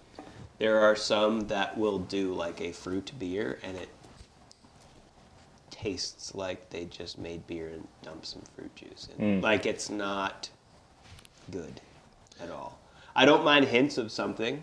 I feel like there was one, Brown's Brewery back home does that raspberry something, right? Yeah, raspberry cherry Something like ale or that. something. What was that? But they do it right. It doesn't taste like they just added raspberry juice or cherry juice. What was that thing you guys were talking about that you did earlier? Burial? Oh, Dear gosh. We thought, probably in my list of ideas, I have a lot of notes in my phone, and we thought that potentially burial could be what makes us a ton of money. This is And before the so- band, or I would have talked them out of it. This was in your little hiatus in Yeah, Okay. that's Hawaii. what happens when you leave us. This is, so. yes, exactly. Yeah. Exactly. We were unmonitored, and we, Can't be yeah. responsible No for. adult supervision. Yeah. No All of a handler. sudden, I wasn't married, so my wife couldn't. Right. There was no one to tell us no. And she I'll would put have. it I that like way. it. Should So, have just shut that down. The band runs wild. Should be the name of your book. The band runs wild. The band runs wild. Which is also, but I was the wild one, so you guys should have been so. yeah. Well, see, that would be the catch in the book, is that you would be the wild one. When someone looking at it would say, oh, she leaves, and all of a sudden these two guys just go off the deep end. But, you're the one that is running wild while they're trying to hold it Breaking together. news, I'm the staple one. Right. If anyone's wondering, though, a nitro stout poured over the Reese's Cocoa Puffs, not good at all. So that's what burial was, beer I think cereal. You took one spoonful, took a bite, and you were like, I can't do this. And Now, whoa, wait, what? No, set this up. Yeah. Set this up. Yeah, you got to the punchline too soon. They thought that having beer and cereal together would be good. we had no one had told us it wouldn't be good. You have to test out all theories, right? You're We an don't. artist, so you do things that are different. Right. Unhinged. Would add that, you know? So Chapter 1. Chapter 1, burial. something that a beer that's not carbonated. So what do we get? Guinness, nitro, Some sort of something, stout. Yeah. something super smooth and creamy. We thought, okay, potentially the Cocoa Puffs. As I'm saying this, could potentially the Cocoa Puffs will make it a little chocolatey. Okay. In their defense, there's things like beer milkshakes. You know, we thought this might just be the next Right. step. The They're next step. finding the next new thing. Right. Yeah. Right. Forward To thinking. be disgusted you know? by. Right. The next, But you know what? There's probably somebody out there that enjoys that. Hey, There really is. okay, they We could do should that. start a cookbook. Maybe those people on My Strange Addictions, the people who are like, I love eating toilet paper, they Yeah. would like it. it'd be Burial. Yeah. Burial. I like the name. Yeah, it's Right? okay. That was the other The thing. too. I branding like, was good. Right. Burial, absolutely. You just miss with a product. Right. Right. Exactly. I mean, there's somebody out there that's... Thomas Edison didn't get the light bulb right the first time. Did he not? No, Oh. not at all. So we could still make burial All right, and we'll Scott. try it out. Well, you better patent it because you've already talked Right. about it. Yeah, And there's really. somebody out there that's like, some chef out there can be like, I like beer. I like cereal. Yeah, Let's make He'll- it happen. he'll figure out the combo that needs to. Clearly, what we did was not the combo. We even let it sit so the No. Cocoa Puffs would soak a little bit more. Maybe, what about Natty Light and Lucky gosh. Charms? Lucky Charms. Dear God. Well, I've done that, but it wasn't by choice. It was all that was available, and I had plenty of other beer. the night and the morning before. Gotcha. Oh, yeah. So I was like, Survival. Natty Light? This was completely sober decision that was Scott and I. Oh, okay. Well, that's why it didn't work. That's why it didn't work. Exactly. Had you been drinking beforehand, you would have found the perfect combination. Yeah. Yeah. That's true. That's So- true. Anyways, music. I don't know what Music, beer, it's all the same. Yeah. I mean, it's an exploration in taste, right? Okay. That's very true. All right. So what do you guys got coming up? I mean, what are you guys doing right now that nobody other than y'all, nobody knows about? Drinking beer at a podcast. Right. We told you we were filming that music video earlier today, and that's for a new single that we got coming out. Release date's what? The 20... No, the 18th. Come 18th on, of guys. February. Come Sorry, on. we had talked about multiple dates. I'm just 18th of kidding. February, we will have our song "Missed Calls" coming out. We wrote that one pre-Hawaii hiatus, so it's been one that we've had for a while. And we didn't even really want to. In our mind, we were like, "Oh, that's when we were younger. Like I we've knew matured." it was always a hit. Okay. Scott always wanted to release I it. always Tim and I pushed were for it. hesitant, but there were people that were so passionate about it. Like Scott's dad, for example, who's a music stickler, was like, that's the one. And then I have a friend back home who just consistently is like, when are you releasing that one song? And we played a show, and a fellow musician was like, that one you played. So we're eventually convinced that we should release it. My father's not like a musician at all, and like I just mentioned by name. And he's been to some of our shows. I mentioned it by name, like I didn't sing any part of it. He's like, "Oh, I know that one. That one's great." So like, clearly it's a good song. You know those songs that like you've done for so long, and we had done them internally so long that we were like, I don't know if we want to do this one, but. Okay. We're glad we did. We love what mix engineer did, and both the mix engineer and mastering engineer loved it. Like, so that was encouragement I needed anyway. Of like, okay, yeah, this definitely needs to be out in the world. Which is a whole nother topic. It's so hard to put things out. Anybody who's putting things out, kudos to you. Right. You know, there's so much to say about like musical insecurity and like thinking things aren't good enough to put out. So this is a good lesson in that. Yeah. Well, in saying that, and I know all bands have this, all individual artists that are writers have this. How many songs do you guys have that are either one complete, but you're just kind of like, whatever, or you're like, you know what, we're almost there. I'm gonna shelf this. I'm not done with it, but I'm gonna walk away from it. What as a band collectively, how many of those songs do you have? We don't, honestly, at this point, don't have much. I mean, so when we first started, we were doing different style for sure. Super different. We were way more like R&B, pop world, and we've gone more into the indie rock kind of world now. So there are songs that they're off kind of just, I guess, not stylistically who we are right now. But then I've found there's not many songs that since we've gotten back together, that have gotten shelved. We've got one on the shelf right now that was called Shades, that we just haven't figured the thing that makes it work yet. But pretty much everything else is getting ready to go on an EP and get released, or be a single. I think lately we've found a groove where the things that we're making and we're writing are exactly what we're trying to do. That's been super helpful. I think when we kicked things back up, it was do we continue to write in the style that we were? How have we matured? Is what we're writing now fitting that style? There was some of that. Once we've been able to kind of fit in that, I'll call it indie rock, indie pop, kind of in that world. Now, like Scott said, there hasn't been a ton we've shelved yet. There's that one song that we're still trying to just figure out. even form of it too. Like we've had demos of it, and it's like two of us will like it, and I think it was me. I think part of the reason we've shelled that one too is Scott, I think you wrote the melody on it. The melody's so strong. Like it's hard to find a verse that supports it. So I feel like that's been the hardest part, like the verse melody to support the hook melody, because we're all so, when he sent it to us, we were like, oh, we all like wanted to sing the hook, and we're like, this is so catchy, we love it. And then finding something that we think is good enough to support that hook.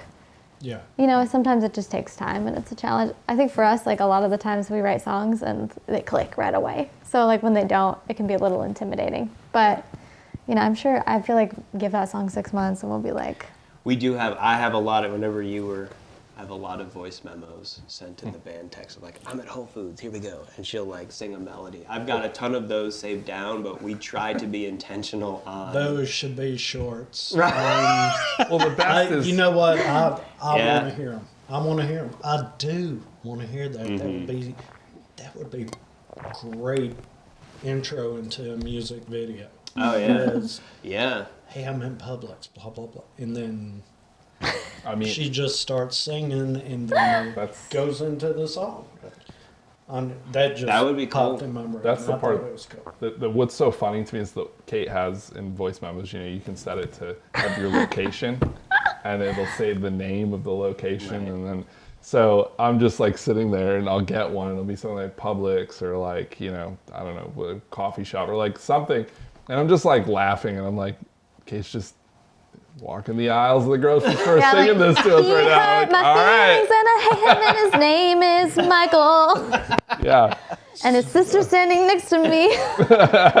People are walking out loud Right. thinking, she's about to go crazy. Yeah. Right. No, but that I don't know. I think that's cool. That's creativity that just doesn't stop. Yeah. We try to be intentional too when we do get together of like, all right, like I've got the folder in my phone and I'll be like, all right, here are the voice memos we sent this week. What can we do with them? And so we do try and utilize that because there's a lot of gold in the melody ideas or the lyric ideas. Well, do you guys feel like you have to stick to a certain genre, or do you kind of feel like maybe this song or this album kind of fits this because for your music to get played and to get picked up on different algorithms, you have to kind of fit in a box. You have to be in a genre. And I know with a lot of indie artists, and especially people who are super creative, you know, it's kind of like, don't pin me down to this. You know, you're saying I have to fit this mold. You know, and if you try to fit that mold, you're going to stifle your creativity, and eventually that will show up. So do you guys give yourself the freedom to say, you know what, I'm going to play it, and we'll let somebody else figure out what genre it goes into. I'm going to play it because I love it, and it makes me happy, and it's going to make my fans happy. I feel like we try to be true to the genre we're in. Doesn't mean we don't write songs that aren't. I've written lyrics before and it's like, this would be a really great country song. All right, cool. We probably won't release that as the new Tropics, right? Or if we did, it would be not. I don't know. I feel like we try to, because if I know certain bands like that I've been fans of, and if there's not necessarily a consistency, sometimes it's like, man, do they know what they're trying to do? But I also wouldn't even say that we try at this point. Well, you know? and that, I would say that too, Yeah. right? It just kind of has happened and flowed, and a lot of the way we write kind of sticks within that. I think that, like what you said, if you're sync is huge right now, right? Getting your songs onto a TV show or a movie score, right? That's that's you can make some good money doing that. Not all, but a decent amount of that sync stuff is very polished, orchestral, pop-y type sounding stuff, and that's just not who we are. And I don't think that we're not trying to write music for that. That would be cool if some of our songs got onto a TV show, but we would rather it be for like who we are as the new Tropics now, not trying to like force ourselves into something. Because like you said, that can stifle the creativity, that can do all that. And then at what point are you not being true to yourself, right? Yeah, and go ahead. I was just gonna say, for me, like I get into a mode where it's like Kate and Tim probably are ready to like kill me half the time. Like I'll find a new artist or I'll get onto something and I'm onto that. Yeah. I'm stuck. And It's like I'm OCD in the best way. Oh yeah, it's like the meme, like what kind of autism did you get? That's the kind that I got, where it's like I will latch on and obsess to an artist, and then for me it's how do I express myself in a way that it sounds kind of like I'm borrowing from that to make my own thing, because I mean really at the end of the day, like let's be honest, there's 12 musical notes that we can play, right? And we've been doing this for hundreds of years. There's only so many combinations that we can actually make. Right. I always get really frustrated with the people like, oh, this song is exactly like this. And it's like, I mean, sometimes there is. I'm not saying that people don't plagiarize, but like the majority of that's not what's going on. And like, listen, any song you send, I can go find 20 songs that use the same chord progression or the same something from that. But I say that to say, like, I'm just looking to, it's like, what can I borrow? I heard something and that inspired me. And that's like an ode to that artist. Like, it shouldn't be viewed. If I directly rip them off, that's one thing. But I'm not looking to rip them off. I'm looking to say, like, whoa, what you did moved me. And I want to create something like that. But then it's going to come out like me. Like, I can't reproduce what that person did. It's going to come out like me. And then Kate's going to add in. And Tim's going to add in. Or the other way, Kate's going to come with this, and I'm going to throw on this guitar part, and it's going to be not what Kate thought at all, but then might be like, oh, but that's actually sick. This makes me think of Wildflower. We wrote the song Wildflower, and Scott came in with this. What is the effect that you had on the guitar? Is it just like distortion or like... Oh, I took a filter. Well, it's a fuzz, but at the beginning, I took a filter and made it sound like an old radio. Like the idea in my mind was like, I want this to sound like someone just turned a radio down, an old transistor radio. Yeah. And that's what they sound. And then it kind of fades into the full spectrum, audio that you hear. But yeah. But the guitar is almost like a little bit abrasive. Yeah. When you hear it, it's almost like uncomfortable, but like in a good way. Like it makes you think like. And then Scott brought it to me, and I really didn't know what to sing on top of it. I was like, I don't know what to do with this.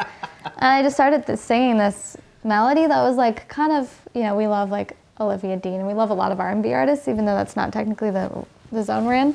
I started singing this kind of like, I don't know, soulful melody, and I was like, that doesn't work. And Scott's like, no, it does. And I was like, what? Like, I don't know. I was so not into it. I was like, this is not gonna play out. And the lyric that I had was, if I was a flower, I'd be a wild one. Just about, what we talked about, me being like showing up to a diner or whatever.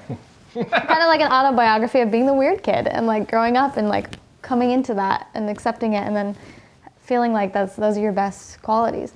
So I don't know, I was like, I don't know. And then Scott kind of like formulated the demo, and we started like playing it at shows, and that was like everyone's favorite, almost everyone's favorite. Yeah. And I really thought it was out of genre. I didn't think that it was the right direction. But like you said, ode to an artist or even pulling ideas. I think that indie rock's an interesting genre, right? But like you can still, we've tried to have hooks that pop music has. You can add a hook to an indie rock song, and now it's a little bit like anthemic pop. Right. And so like taking ideas and things we like from even those genres we used to play, to be able to bring it into that rock world to make hopefully, I would hope, make your song stand out a little bit more. I love rock music. I listen to rock music. Not all the rock music I listen to, and a majority of it doesn't necessarily have a hook. Right. That like a pop song would. I think that's the thing is we all love like British rock. Yeah. But there's usually not like a distinctive hook in it. So it's almost like we're creating like an ode to British rock, but with like anthemic hooks. I think that would be how I describe our music. I do think that's what I like about being in a band though. Like I know I'm the front woman or like the lead singer, but I don't love being the center of attention, which anybody who hears this that knows me would be like, liar, you know? I was just thinking that. No, I mean, I will be if I need to be, I will be. But I feel like I really like sharing it with people, genuinely. Like, you know, I like to look over at Scott and he's like, you know, doing his thing on stage, or listen to Tim's banter behind me when we're, you know, I don't know that I would love to do it as like an artist. I don't think that would be the... Well, I mean, even early on, Tim and I were like, oh, we should be Kate in the new Tropics. And Kate's like, that's the stupidest thing I've ever heard. We're a band, it's the new Tropics. I'm like, no, it's Kate in the new Tropics. You're the front woman. And she's like, no. Man, like when we first started being a band, I also had this opportunity to do stuff solo. I had Scott and I opened up a concert in Hawaii, and the person who was the headliner reached out to me and was like, oh, I'll, you know, develop you and fund you and all this stuff, and he had the resources to do that. And at first I was like, cool, this is what I wanted, right? And just being the center of attention, being in like a photo shoot, having somebody put makeup on me and like being sculpted, I was like, I just wasn't happy. And it was just all led me back to the band, you know? So I feel like I got to have a little taste of that opportunity, and the artist thing is not my vibe. So you found your vibe or your happiness with these guys where you're at right now, and it kind of sounds like you enjoy the stress of it. The stress? Yeah, the stress of it. My therapist would say that. Okay. Well, I mean, to be able to turn down just, you know, instant fame. I don't know, it was like turned down. I think it was happening and I had a lot of hesitation. Like I feel like they had bought me tickets to John Legend on my birthday, and I had this whole photo shoot where they flew in somebody and there was a makeup artist, and I remember the whole time having so much anxiety and feeling like there was more makeup on my face than I'd ever had in my face in my life. And just like the whole day was like, ugh. And then I got to the concert with my friends and I was like, oh, this is great. This is my birthday, you know? And I still have that picture of us three at the concert. I know, we were so young. But I think, yeah, it was just finding yourself and like, I mean, I think it's with anything in life, right? Like people can be in a relationship and find someone and have super passionate chemistry and be like, this is my person. But it is the thing that's stable, that loves you, that makes you safe and holds you accountable, that really is like the thing you have at the end of the day. And for me, that's the band and my friends, and not any shiny thing that I could be offered or, you know, flash in the pan. Well, I appreciate what you just said, the band and my friends. Mm-hmm. You know, you didn't just say the band or these guys. You said my friends. Mm-hmm. And I think that's probably what it takes to really keep a band together, and to really be able to sit down and say, you know what, I know you were excited about these lyrics, and I know you probably worked real hard all night on, but this, no. It's just, I love that if I send them shitty stuff, they just don't respond. I'm like, yeah. No. Right. I didn't like it either. Yeah. Well, that's what, I mean, the song Shades that we talked about, and I feel like Scott does a lot of the production and spent a ton of time putting together the demos, and it was like, I don't think this is where, at least me personally, I don't think this is where I want it. And it was one of those, like, I realize how much time you just put into this, and I'm sorry. I don't think it's done. Yeah, it's also accountability. Like, I didn't have the verse. You know what I mean? Like, a lot of the times I just come up with the verse melody, and we're like, yeah. And this one, we wrote lyrics. I had like 3 different verse melodies. Yeah. I was like, I'm like, just this isn't right now clicking for me. And I think also the song was like, Scott wrote it, but it was about my stuff. So it was pretty personal. Mm-hmm. And I think that can be hard sometimes, like, you know, to get it where you want to be when it's a song that's like close to you. Yeah, there's like a learning too when it comes, I mean, just being in a band. I mean, this is anything in life that's collaborative, but like, you've got to kind of learn to release some of the, like, I don't know. For me personally, like, I have this grip on what I do and create sometimes, and it's like, yeah, this is the thing. I want this. And then if these weren't some of my best friends and they came, they're like, man, I'm not really digging that, I'd be like crushed. But I know that like, no, like these are friends, we're close. And because of that, be like open to listening to what they have to say. And then all of a sudden it's like, oh, no, here's the other possibilities for what you're doing. It's like, oh, no, that's actually really cool. You know, missed calls is a great example. Like, missed calls, I've been through 3 to 4 probably different demo types that we've tried. I mean, there was piano in the song for a while, which there's not anymore. And it was like trying all these things, pouring my heart and soul into it, right? Like, no, it's not really the thing. Or like, you know, here's what I thought was this really cool guitar part. I really liked it, you know, this way. And I didn't want to give it up. I was like, no, what I'm saying is the right way. Like, I know it is. But then it was like 2 friends who had enough, like, I respect enough to be like, all right, they're not digging this. Like, let me step back from it. And now, like, listening to what we ended up coming up with, and I can go back and listen to what I had before, I'm like, this is 100% better. The way it wound up, listening to them and their input is 100% better than what I did on my own. Oh, heck, and like, You know.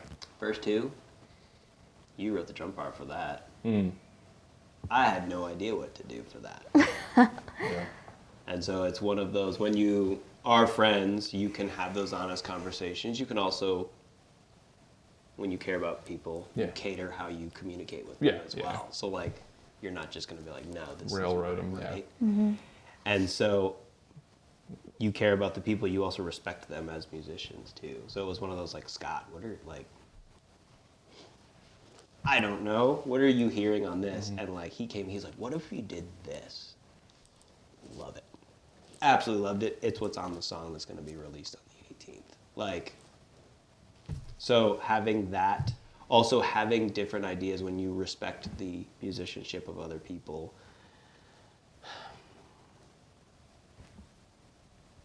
that releases a part of your creative brain too, where like, I'm not going to hear the same thing that Scott hears.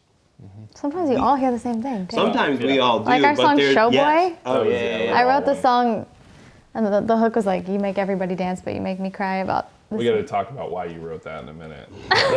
No, we don't have to go too in depth, but like how you wrote it is such a cool story that you tell our Yeah. shows. But So I wrote the song Showboy, and the melody was like, oh, you make everybody dance. And it was just like, I had this vibe in my head that was like indie pop rock, kind of like 80s, I don't know. And like the second they played it, it was like exactly what I thought. Well, it's energetic. And Yeah. in the video, I mean, you're just constantly moving. So even where you say, but you make me cry, you've already let in with the energy. You make everybody dance. So it's a vibe.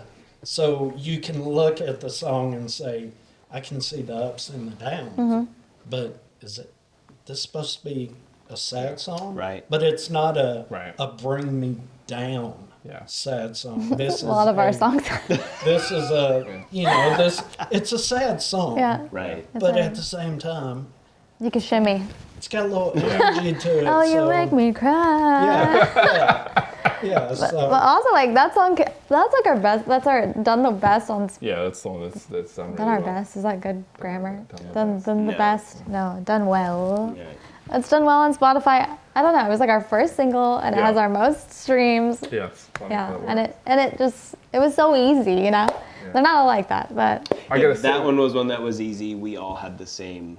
the same idea. Yeah. Yeah, was We'll incredible. talk. I want to talk about Georgia Boy in a minute because that was harder for hard. sure. But like really quick, this is always cracks me up. So Kate wrote the lyrics to Showboy when she was in an argument with her boyfriend at the time. Like she's sitting at the table,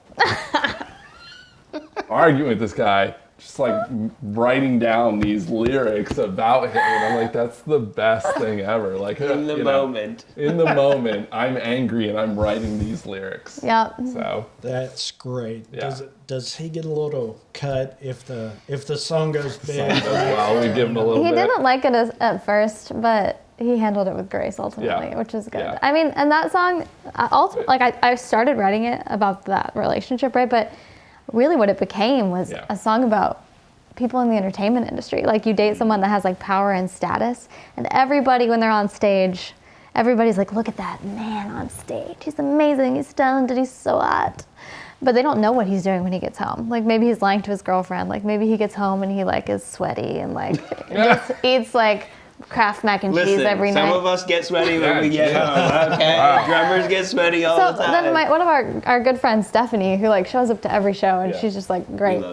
We love Steph. She got in my car one day and sang every word to Showboy. And I was like, dang, I know you like the band, but geez. And she goes, well, that guy that I dated, that was a musician. It's just like him. And then I realized that so many of us know a showboy in our life, like a man that you've dated that thinks that like, I'm in a band, I'm so great, like I can just rip these girls' hearts out. And it's an epidemic. Right, who you are on stage versus who you are off stage. Yeah, like I don't know who you are outside of this bar. That's one of the lines, and it's just, that's true, you don't know who those people are. Well, I mean, are you guys that person, or are you guys? I would hope and not. I know I'm circling back around because I know that we've already discussed this, but that's another question that I have. Are you the same person on stage as you are off stage, or are you completely? Are you two different people? Other than the fact that I understand you do have to perform. Right. I feel like we try to be as authentic to ourselves, who we are as people and who we are in our music. I know I do. That's how I've just always lived my life. That's how I was brought up. Like, why be different, right? Why be a waffle? Why have two different sides of you? Like, just be you. Chapter 2. Right. Chapter 2 in your Why book. be a waffle? Exactly. What'd you say? A waffle's what? A polite pancake. It holds the syrup for you. Yeah. I wonder what you would say to this question, Scott. Scott might have anxiety, so. Oh yeah. No, I've got massive anxiety. I've got, and I'm extremely introverted, and grow more so each day. But no, but like, so for me, like, being in front of, and I had this, man, growing up, like the performance anxiety was through the roof. And I remember I was in college, I was studying classical guitar. That's what I went for. And that was the most nerve-wracking thing because you were up there alone. It was just you. There was no band that you're playing with. And occasionally you might be playing a duet with somebody or a quartet or something. But most of the time it was just you. So I'd have these, recitals that would happen every semester. And it'd be like, I mean, to the point where like my heart was pounding out of my chest. I couldn't control it. But I started to like learn, like, cause I would play and people would come up to me like, dude, that was so cool. Or like, that was great. Like that really moved me. And I was like, kind of started to learn that like this guitar is almost like this barrier between me and other people. So I'm very introverted. You first meet me, I'm exceptionally, shy, like, and very like nervous and like awkward, don't know what to say. But when I have a guitar in front of me, that's gone. Like, that's the language that I'm talking to you, is this thing that if there's one thing I know how to do in this world, it's play guitar. And he does know how to do that. It's like, so for that, I don't put me in front, like, I don't say this to say like, oh, look at what I've done, but I remember playing, the biggest show I've ever done was, what's it called? It's Frontier Days at Cheyenne. It's like at this massive like rodeo stadium, and I think it was something like 30 to 40,000 that were in attendance that night. And I'm like, what am I gonna do? Like, I'm gonna lose my mind. Like, I can't go out there. I'm like so anxious. Walked onto that stage with a guitar, and there was not a bit of anxiety. And so for me, when I'm on that stage, when I'm playing, it's I feel, I shouldn't say like a different person. Like It's like an alter my ego. values don't change or anything like that, but it's like, it's like You're putting your best self forward. Yeah, and the guitar allows me to put put the fear and anxiety away and be like, well, this is the thing that, I've been blessed to give to other people, the gift of music, I guess. And yeah, I don't feel shy and anxious when I'm playing. So. Well, they have the ability to have their instruments be the barrier between. So, Yeah.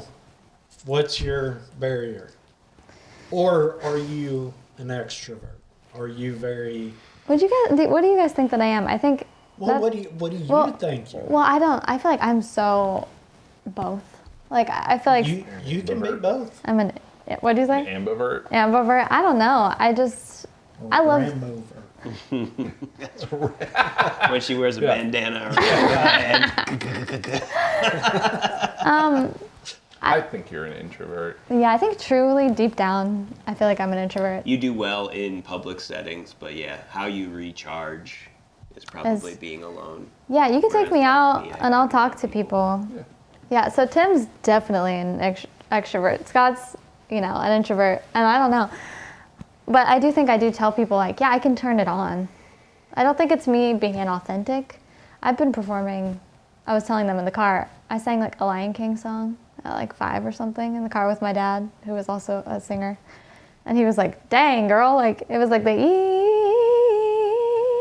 and I hit all the notes, and he was like, I've been, performing since I was so young. Like at the age of like 8, I was in recitals singing like the Titanic song, like I feel like I had to learn how to like overcome that, because it was kind of do or die, not die, but do or embarrass myself.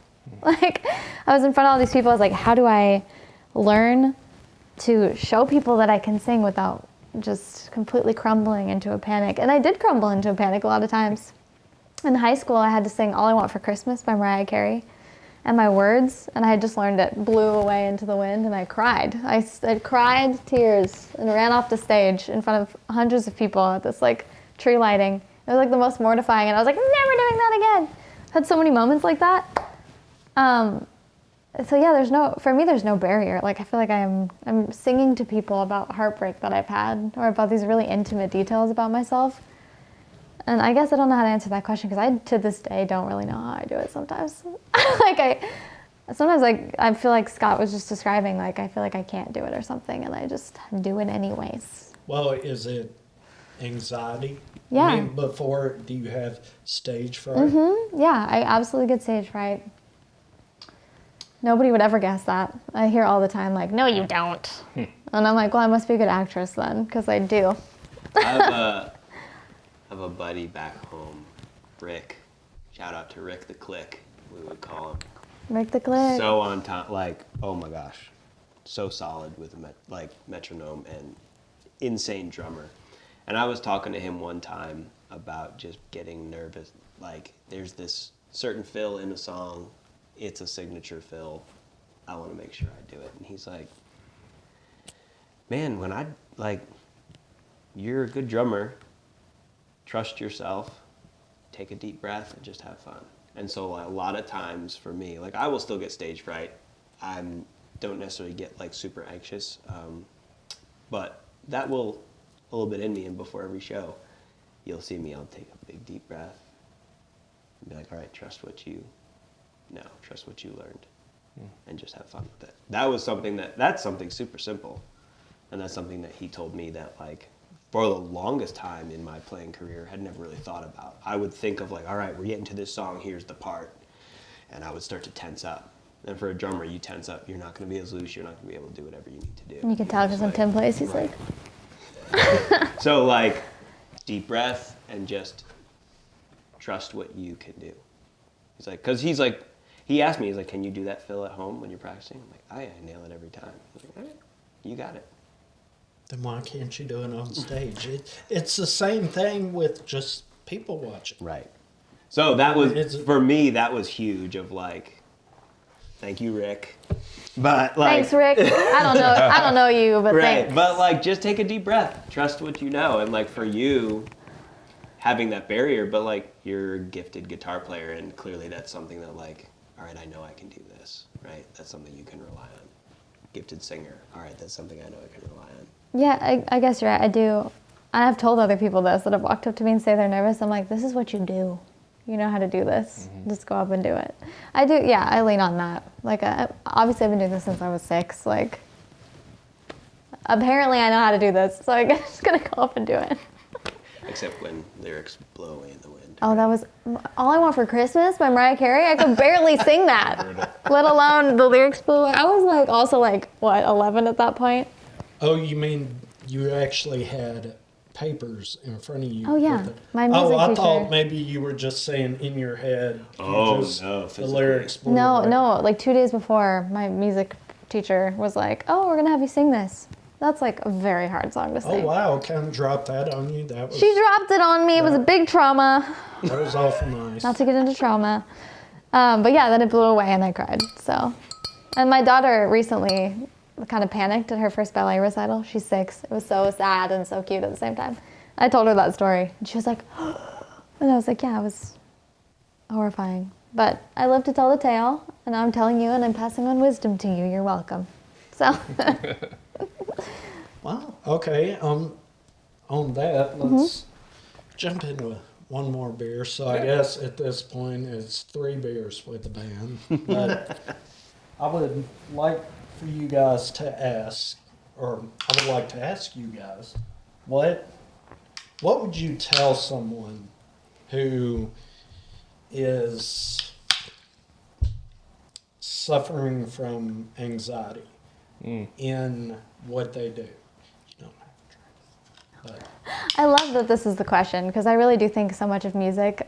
Musicians are emotional. Oftentimes, creatives have so much feeling, and I feel like this is such an important topic. Like, how do you get past those mental barriers and like feeling everybody's feelings? And like a lot of musicians, I know Scott being one of them. I think I don't know. I don't want to speak for you here, but does the anxiety sometimes stem from like you're super empathetic? Like, do you know what I mean? Feeling other people's feelings and like expressing yourself in that way is just it's intense sometimes. So thank you for asking that.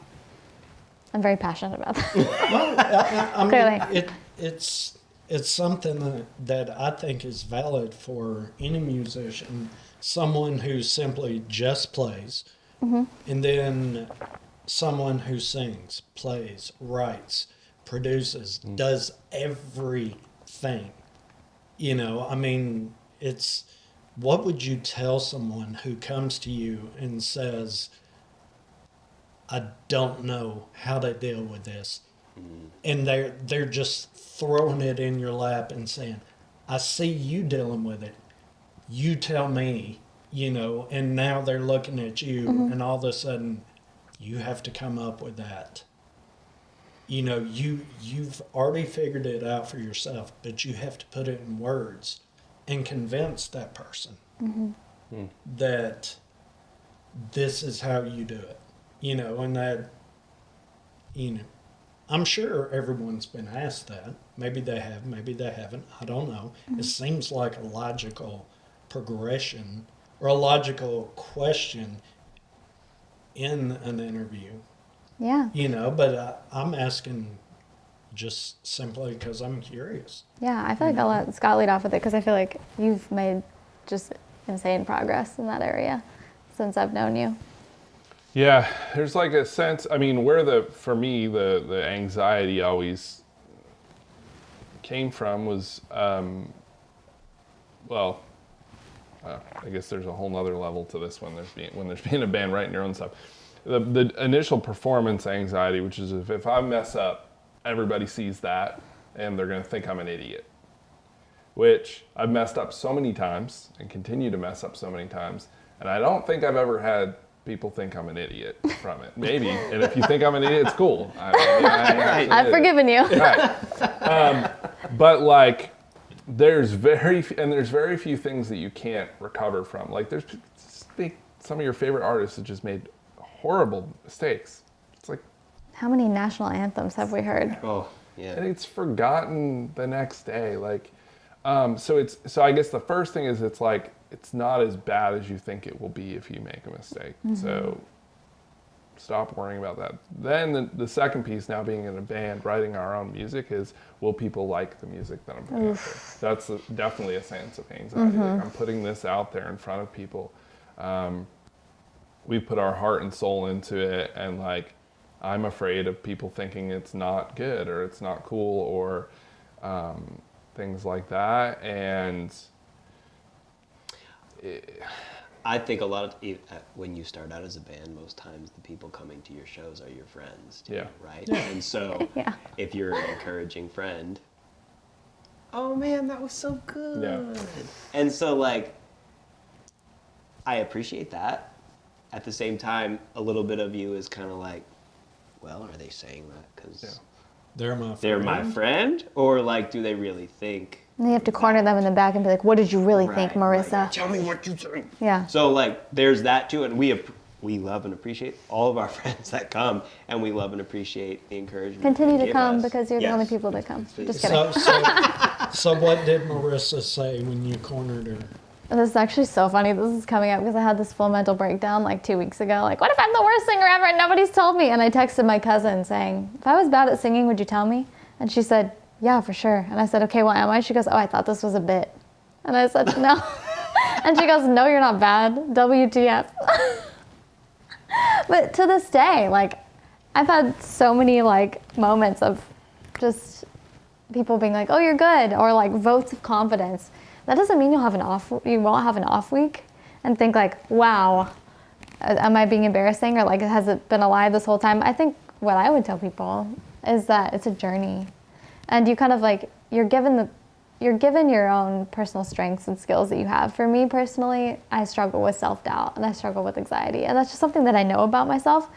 But I love to play music, and I don't want to let those two things prevent me from doing what I love. So it's a continuous journey. Like, I might be 45, we might be playing Bonnaroo, and I might be like, everybody thinks I'm kind of terrible, like, you know? And that's okay. You reach out for support, you move through it, and you have to be a little delusional. I think for me, the biggest thing from a band perspective when we released our first song, Showboy, was when you went on the Spotify for Artists and you were like, we got put on, what was it, a Spotify radio or something like that, and it'll show you metrics of like if someone has clicked past it or not. Yeah. And no one had clicked past it. They stayed and listened to the song, and it was one of those like, all right, cool. Like, and we got put on a playlist for that song. Right. My first it was song. that was something where like people who don't know me, who love me for me, right? Right.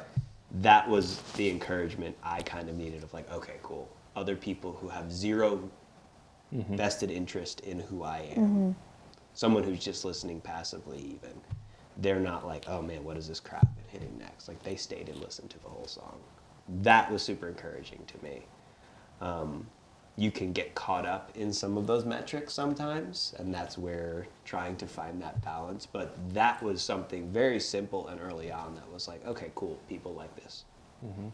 Well, in that situation, do you kind of look at, that's the fourth song we've put out, and it seems to be the only one hitting.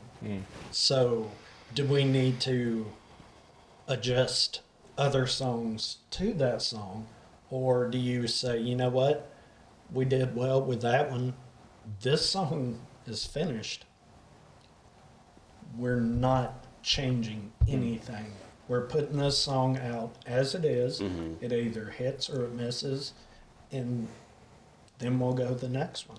I think it's finding your audience, or like, I used to be in the car business for a while, so you'll laugh at this, but we used to have a saying, there's an ass for every seat.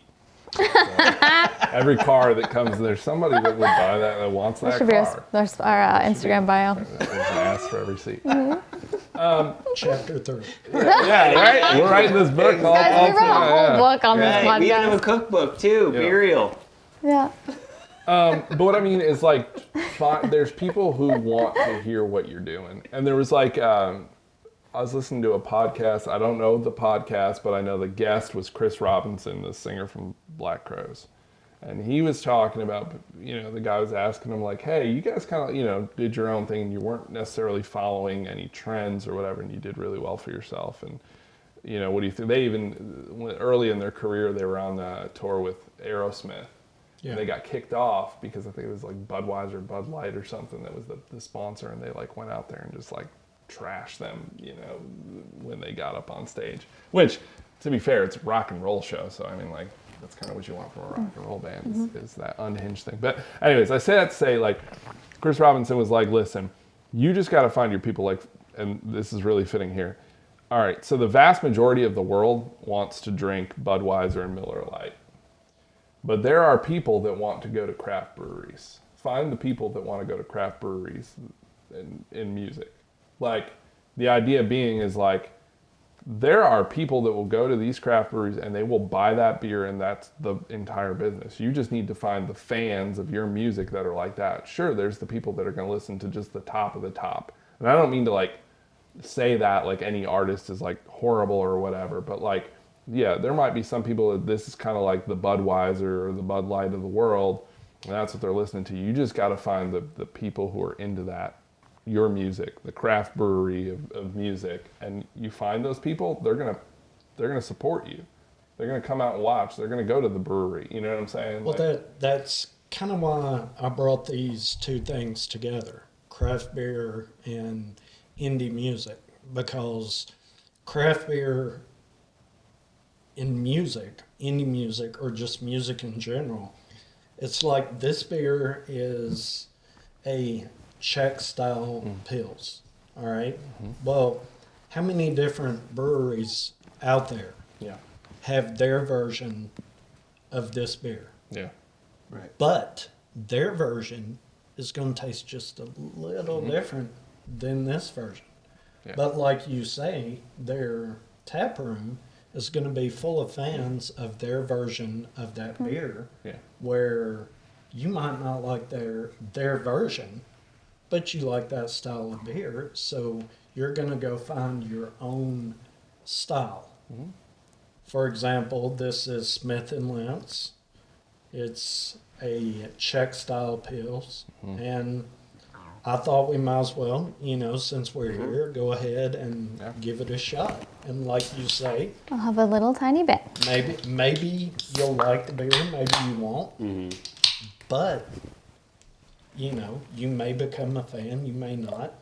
I was gonna say, heck of a metaphor, y'all. And I think it was an awesome lead-in, because to me, beer and music are exactly the same.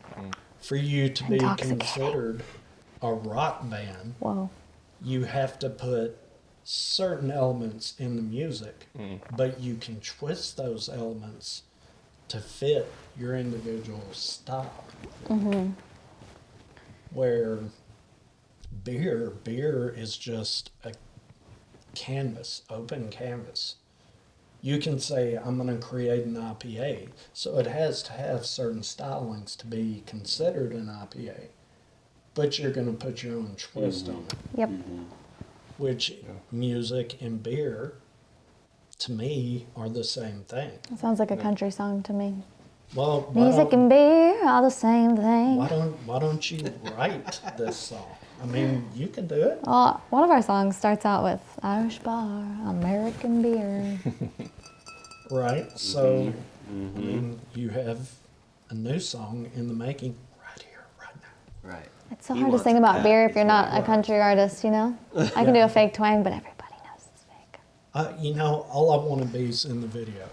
You got it. When There you you make go, the perfect. song, You can make that when you make the song, my cut is going to be just a guy in the video. in the It'd video. be cool if you were doing ballet. You know what? That's me. I'm the guy opening the beer, pouring That's it. a line. I'm the Cameras guy on me. opening the beer.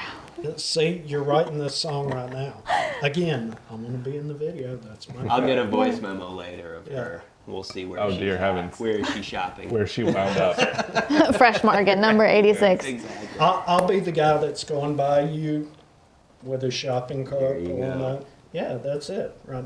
That's all I want. And I'll be like, why are you buying so much cheese? It's from my beer thing.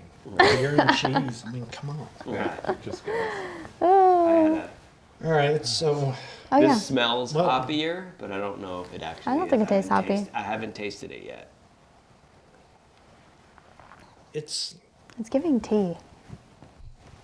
it's got a little bit of a citrus component, Mm. but I'm getting the malt, Not I guess- but clear. not a sweet malt. Just From the really- previous Kate's face. from the previous Pilsner. Well, no, you cannot. That's how you judge. Yeah, that's how we On a judge scale the- of 1 to see yeah. Kate's face. Yeah, I can see Kate's face. Yeah. Also, we definitely have to go to cookout after this. Yeah, Just saying. probably. Wow, what is that? It's different than the other Pilsner we had. I don't know what that flavor is. To me, it would be hops. It's a little more bitter. I get a more bite and bitter from this one. I get a little more grain on the Oh. front. Maybe that's what it is. Yeah, I don't feel like I don't feel like it's hoppy. The grain is, to me, I'm getting a little more grain, but if I think about Yeah. maybe it being a little more hoppy, Yeah. I can almost see where you would say, yeah, it's a little hoppier, but it's kind of a wet hops.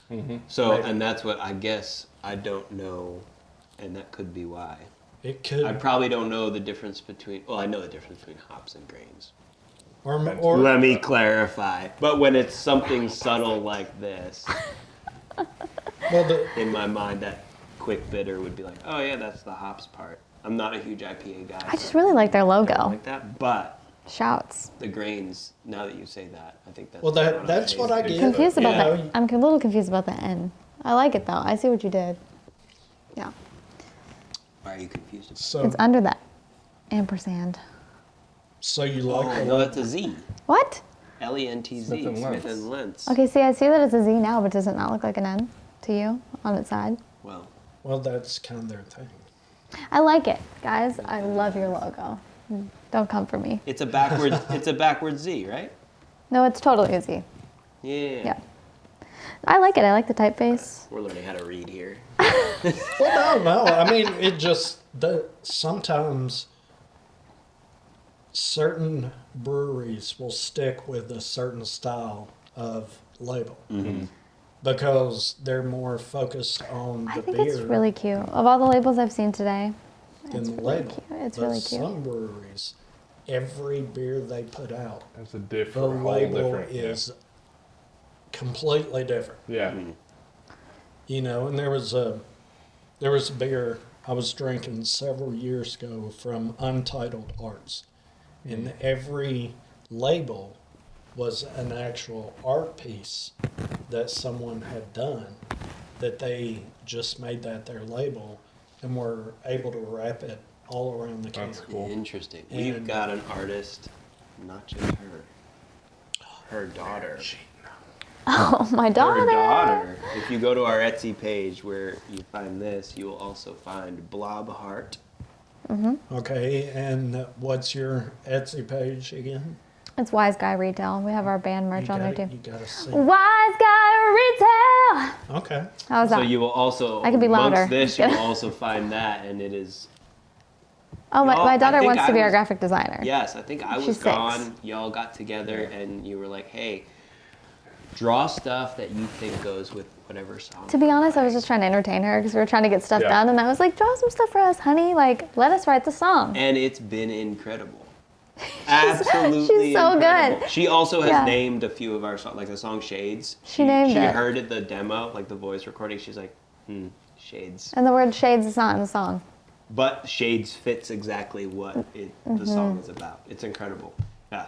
Yeah, she's kind of. I mean, yeah, her father's super, super creative, and I consider myself creative. So I'm like, you know, in a lot of ways, I feel like your child is your best self in a mini version. She's astoundingly creative. Just had this weird thing pop into my head. So, when you make a video for a song like that, why don't you give at the front of the video, just kind of give, okay, this is where this came from. Not like 40 seconds, 50 seconds, a minute, something like that. Just maybe 10-second lead in. And I mean, I don't make music videos, but for me, this would be kind of cool. You show the album cover, and then you just kind of give a little 10-second lead in about this, where this came from, and then just roll into the song. And then put the rest of the video right there, and then maybe have it at the end again. Just kind of cap everything off. Yeah, I wish I had a picture of what she drew, because it's like the top of a heart and like a little smiley face, but it's not like a perfect smiley face. It's like a little bit like of a, you know? And then it's almost like dripping, but but in the way that it looks like a creature. And I saw it and was like, you know, I'm a graphic designer, so I put it on the computer and I put it in my programs and I drew it for her. And she came out and was like so astounded. And we put it on a hat for a giveaway, and so many people were like, oh, I want the blob heart. Like, I want that. And we were talking about this podcast, and we were talking about if I had time to order one for you. And she's in the background like, my design? And I was like, yeah. And I'm like, you're 6 years old, and you've logoed something. Don't like, that's let incredible. her talk to an attorney. Right, yeah, for real. Royalties. All of a sudden, I'm getting a cease and desist in the mail. Yeah, straight up. But yeah, no, she's in a lot of our content too. I don't know. It's hard not to include your real life, your child, and your, you know. Well, I mean, your music is your real life, right? I mean, your songs that you write and that you perform are part of your real life, right? I mean, do you have fans sending you letters or messages and say, oh, this happened to me and blah, blah, blah, and I listened to your song and it got me through this feeling? You know, I mean, do you get any kind of messages from fans other than, man, I like that song? We get a lot of, like, this is so relatable. Like what we talked about with Showboy, of like, oh yeah, I dated a musician, or that's how it, like, we definitely get a lot of that. Yeah, for sure. Well, how's that make you feel about that song? Does it make you, when you perform that song, does it give you an extra boost because it's like, I know the people out in the audience want this song, so I've got to give a little extra? Yes. It also gets interesting too, because when you play a show, you have a time slot, and you're like, well, crap, what song? We've got a lot of songs. We've got new songs. I'm very fortunate to have so many songs that we don't have to like. But it's like, okay, well, which songs do we cut now? Well, we know this one's a favorite. We also have our new, right? A new single coming out. We've got the new single on the 18th. We're playing a show at the 5 Spot on the 22nd. And so it's like, well, we definitely need to be playing our new single. Yeah. So what songs do we need to cut? So there's that too, where it's like, we need larger time slots, is what I'm saying. What do you feel as a indie band that the time slots are holding you back? I don't think so. I think it's just kind of figuring out what songs you do want to play, right? And what, like you said, okay, well, do you want to play that song because you know it's going to captivate the audience? Well, then you look back at all your other set lists. You're like, well, we've had the same set list for the past 3 or 4 or 5 shows. Do we need to change it up? There's that aspect of it too, right? That's what I was going to ask. If you have a time slot where you're allotted so much time, so many minutes, I guess that was... Anyway, so you're allowed so many minutes, but you have so many new songs. Do you change your set list each night to see, okay, does this song work?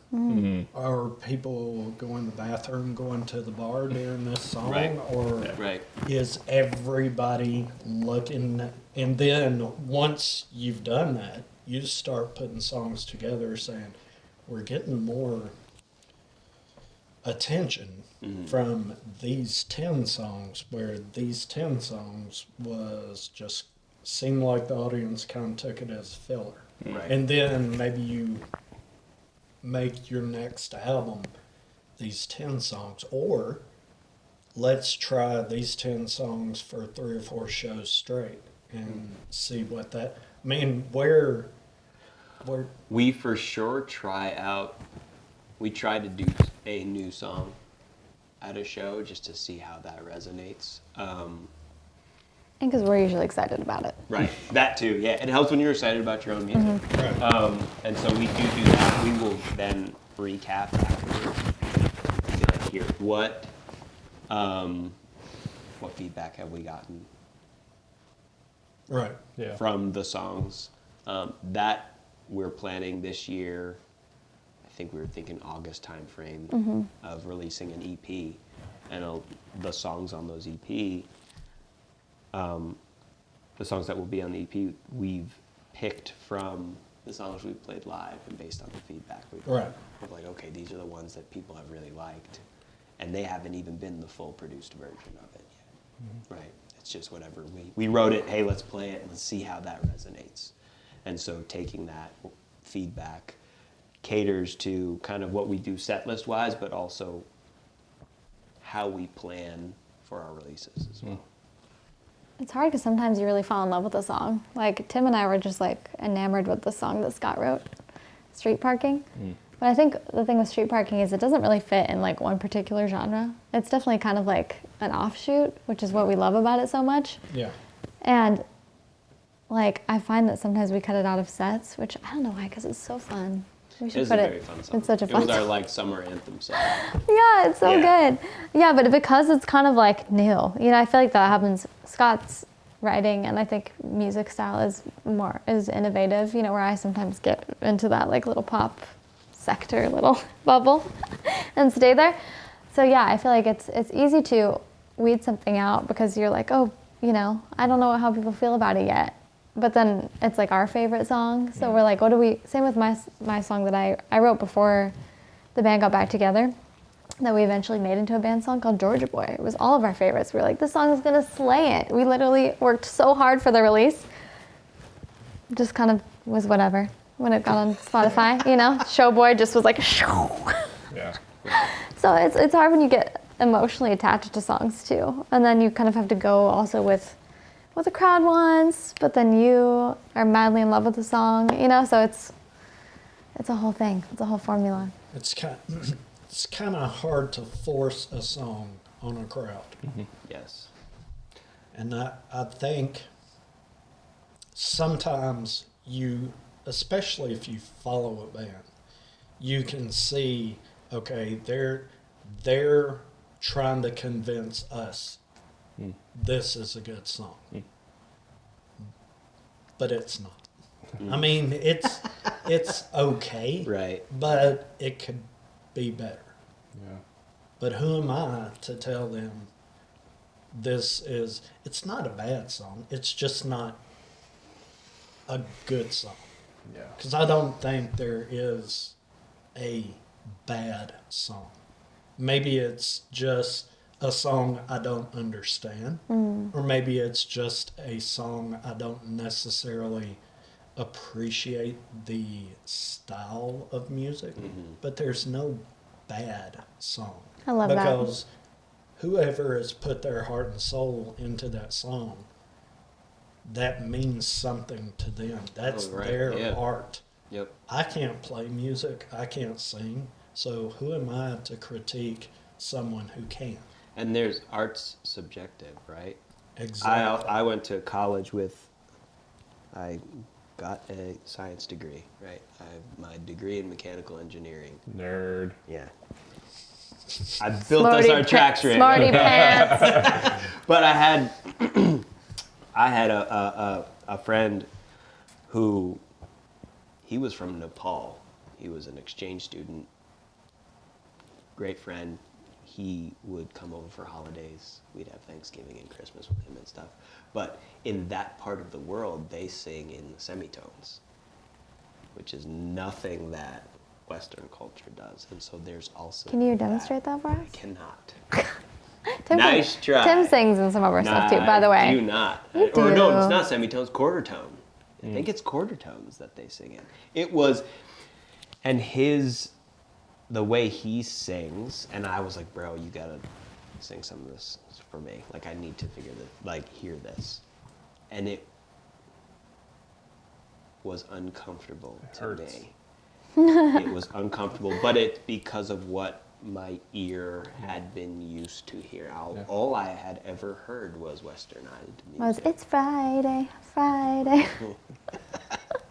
Yes, big Rebecca Black fan. Yeah. No, but that, like, what you're used to hearing very much caters how you take in something as well. And so that was even a thought of that opened my eyes to, man, there's music beyond just what we do here in the United States too, right? Like, and that opens up a whole other world of creativity Korean and pop. all of that. Like, I was in a African hand drum ensemble as well, and the way that I'm about to nerd out here, but like the way What's that new? African drums are What's tuned, new? African songs don't always have, the way I learned it anyway, they don't always have lyrics. It's the way the drums are tuned to the sounds of what the words would be. And so what the rhythms are is the lyrics, and how you're feeling the music, the way you feel, because my instructor was like, play a 2-3 clave. I played a westernized 2-3 clave, and he's like, no, that's wrong.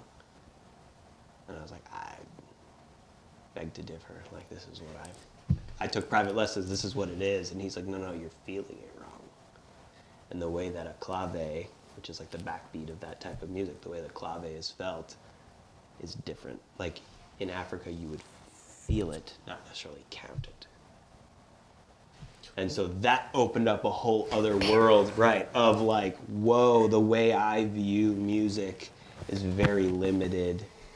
And so not only is there subjectivity in someone's creativity, but there's so much broader of what music can and could be too. Well, shouldn't you feel music?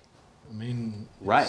Well, that was all. Yes. As a creator, shouldn't you feel music instead of music being your job? Correct. That was a big thing too. I was in a Latin jazz band in college. Super fun. We took jazz standards, made them Latin. And I went to a nerd school, and you get your sheet music, and trombones are playing what's on the sheet music, trumpets are playing what's on the sheet music, but like, it took rehearsals to make you feel the music. Right. And I am Spanish. I grew up playing Latin music. I studied Latin music. I was able to kind of feel that music more. And when I left and graduated, I went to the band instructor, and it's like, I don't have parting words. Like, I'm not that important. But like, just impress on the rest of the band, like, to just feel the music a little bit more. Make sure you've got some rhythm and movement. That's very much, I feel music that way. That has influenced how I play. I don't really play much Latin music anymore, but that has very much been instrumental in my Instrumental. sound. Yeah. Yes, yeah. Well, I mean, do you guys agree with him that you need to feel the music instead of you just writing words down and saying, you know what, here it is. This is what we have to do. Do you feel the music? Even though you've written the words down and you say, this is what I want. When you sing those words, or when you record those words, do you feel the music? When you're being asked to support them, do you feel the music, or is it just, okay, I need to do this because it's my job? And second question, do you think when you do feel the music, does that make you a tighter band? Because you're not just playing your part, you're supporting the song, which is obviously more than just you. Or is that too complicated a question? Maybe I asked too much all at once. No, I mean, on the feeling thing, like, yeah, I mean, it definitely, especially with this, if I'm writing this stuff, even though I'm writing something maybe that's like supporting like lyrics that Kate came up with or a melody, still here's the thing that I'm feeling that I'm putting into that. There are times, it's, you know, when you're playing music that's by somebody else or you're being a sideman or something like that, and your job is to play as it is, as written, essentially. Your job is to play that. But further than that, it's like, can you, how do I say this? Like, every player, every musician has their own, there's these little nuances to their sound. Can you impart your nuances into that while retaining the structure of what this person came up with? Okay, I like that. You know? Yeah. Because sometimes, like, I don't know, and sometimes with me, clearly defined lines help me be more creative. So what I mean by that is, like, if Kate comes to me with vocal melody or lyrics, a lot of times I don't have something that goes with that. And it's like, what kind of thing are you going for here? Give me some direction. Give me some sort of inspiration or song that you're looking for here. Now I'm off to you give me, it's like it sounds wrong, right? You want to think outside the box. Well, no. Like, if you tell me what's the box that I'm in here, great. I know where I'm going now. Whereas sometimes, like, for me, creatively and feeling things, I can get so out in the woods and lost that if I don't have some sort of area you want me to go or structure, like, I'm not going to figure it out. I feel like that goes for more than just players too, because a lot of times we'll send stuff to a mix engineer and their questions are like, all right, well, send us your demo. Yeah. So we know kind of what you were thinking, but then also send us some examples. Yeah. Send us a song that you, even mastering. Hey, here are some examples of songs that we love. This is how they sound, and that gives them the guidelines, right? Mm-hmm. Of like, okay, because with art you have a huge canvas that you can do anything with, Right. And so all of a sudden you could be out here, and we want you to be over here. Yeah. So if we can give you, if there's some guidance, like you said, hey, what type of song are you feeling? What mood what mood are you feeling? That's going to change the chords you play. I also think like that all ties into the question of, are you emoting? Are you connecting with what you're playing? Are you feeling the music? I do feel like you should feel the music, but at the same time, it's also a profession, you know? So just like in everyday life, say you're mad at your boyfriend and he's at work, are you going to confront him at work? You know, you need to learn like when and where to emote. I'm not. You need to learn when and where to emote, because like Right. there are some songs that we have that are, like we have a song Cold, not to reference every song that we have in this podcast, they're all listed on that poster we gave you, but we have a song Cold that's pretty technical to sing. Like, it is hard for me to sing, but it's also about my life and my shortcomings. It's very easy for me to get swept up in it. If I get too swept up in it, I won't sing the right notes. I have to be present enough to feel what I was feeling when I wrote it, and aware enough to sing the right thing so people enjoy it. So I do feel like it's just like anything in life, you know? You want to emote and you want to connect to it, but you also want to like make sure you're coming across in a way that's digestible to people. Is there a balance? I mean, heck, even the songwriting part that we talked about of like, okay, we're being true to our craft and the song and genre we want to be in, but we realize that a lot of times if a song is going to be popular, it needs a hook. All right, well, we're going to make sure that we have a hook in there, even though we're in the indie rock. Right. Yeah. Right, so there's that balance. It's the difference between, like, art is built from emotion, but there's a difference between emotion and art. So art is when you are trying to convey your emotion to other people. Just raw emotion, that's a whole different thing. There's no concern for conveying that to other people. Like, if I'm just like, I don't know, I think if I was a painter and I'm just extremely angry and I'm just throwing paint at this canvas or something like that, that's fine and that's good for me. But if I'm trying to be an artist and I'm trying to invoke something out of you, are you going to be able to tell what I'm feeling from that? Or do I need to, this is the creativity part, harness that emotion into something that's going to convey that? And that's kind of thing for me, like writing this song and trying to support maybe what Kate's lyrics were for. Well, am I supporting the emotion that she was feeling, or am I just playing, it might feel good to me, and that's fine, but is that going to actually convey? So that's where I guess that, like you said, the professional side of it comes in. And I really think that the difference between just being someone that's expressing themselves and being an artist is being an artist means you're trying to take that emotion and steer it in a way where other people can feel that too. Like, for example, the song Scott wrote, Walking in the Dark, is about navigating your way through the music industry. And he could have wrote the song and been like, I'm so mad and I don't know where I'm going and where am I going? And everybody would be like, why is this guy so mad? I don't understand. But instead he wrote these lyrics that are like, I can't see like my 2 feet right in front of me, like while I'm walking in the dark. And he's using all these metaphors. It's like you get the overall emotion and it's really interesting to listen to. And you're like on this journey with the artist rather than just being like, oh, he's really mad.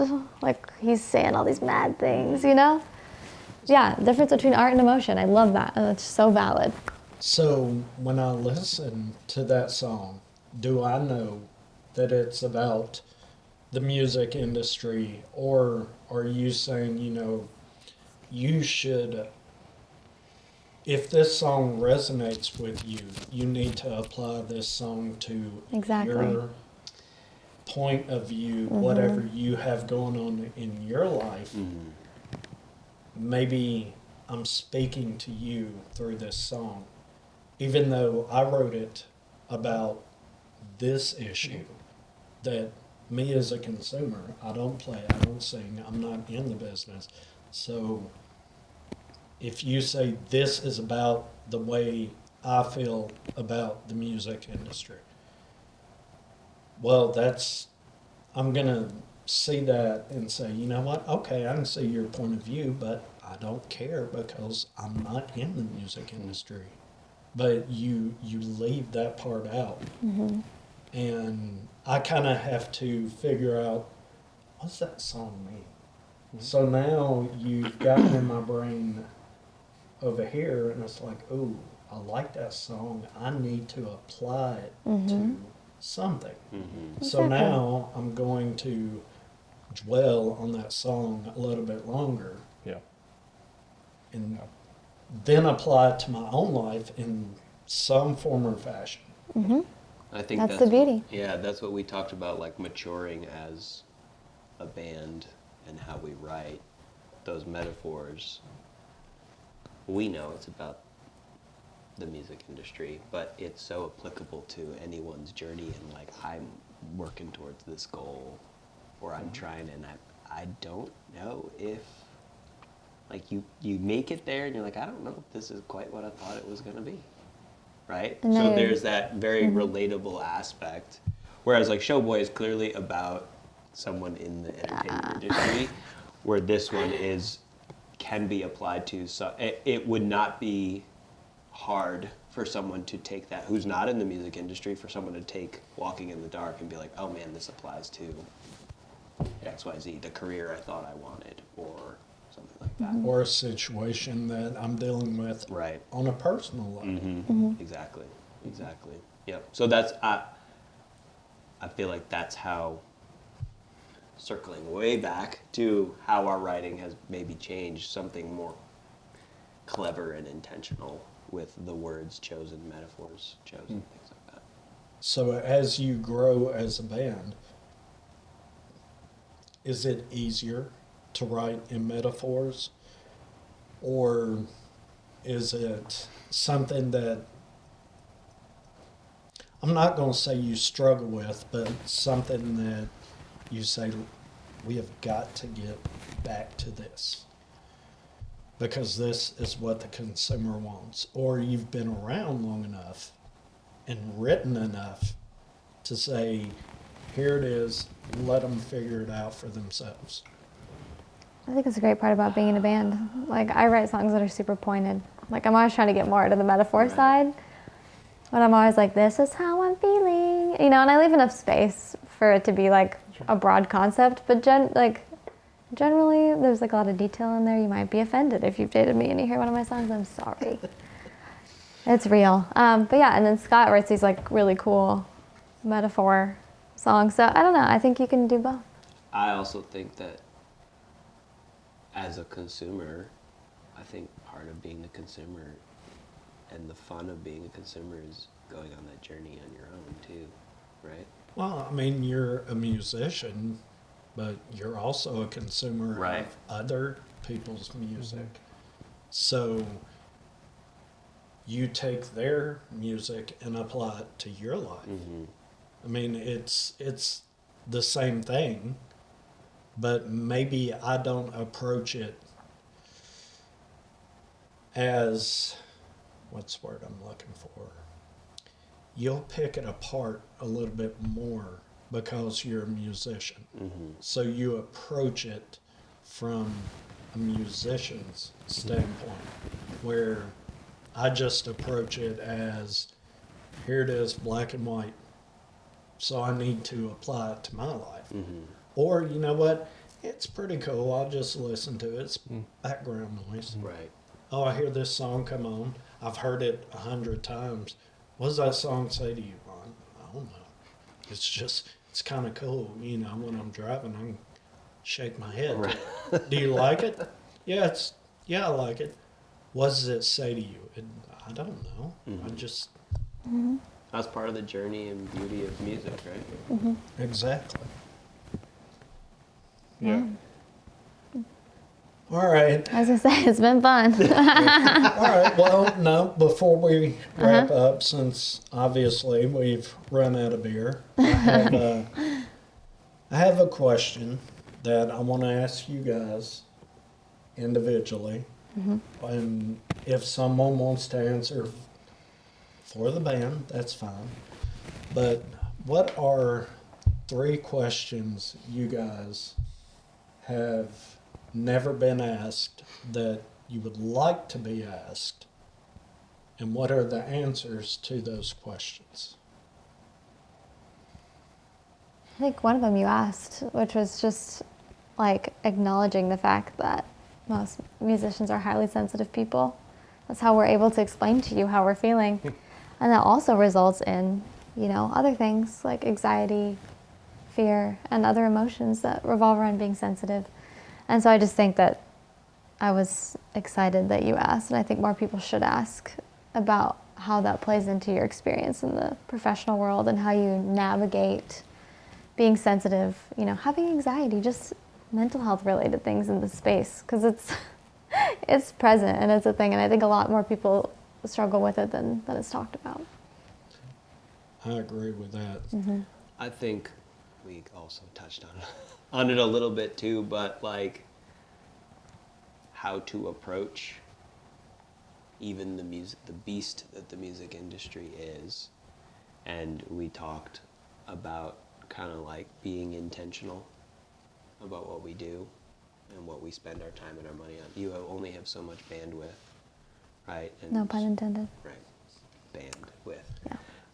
But to make sure that what you're like, okay, like the whole algorithm thing, when we first started, we didn't know. So that wasn't anything we were paying attention to. Now we know that's something to pay attention to. All right, that clearly should be something that some of our bandwidth goes to, writing new music, things like that, right? So where the intentionality should be.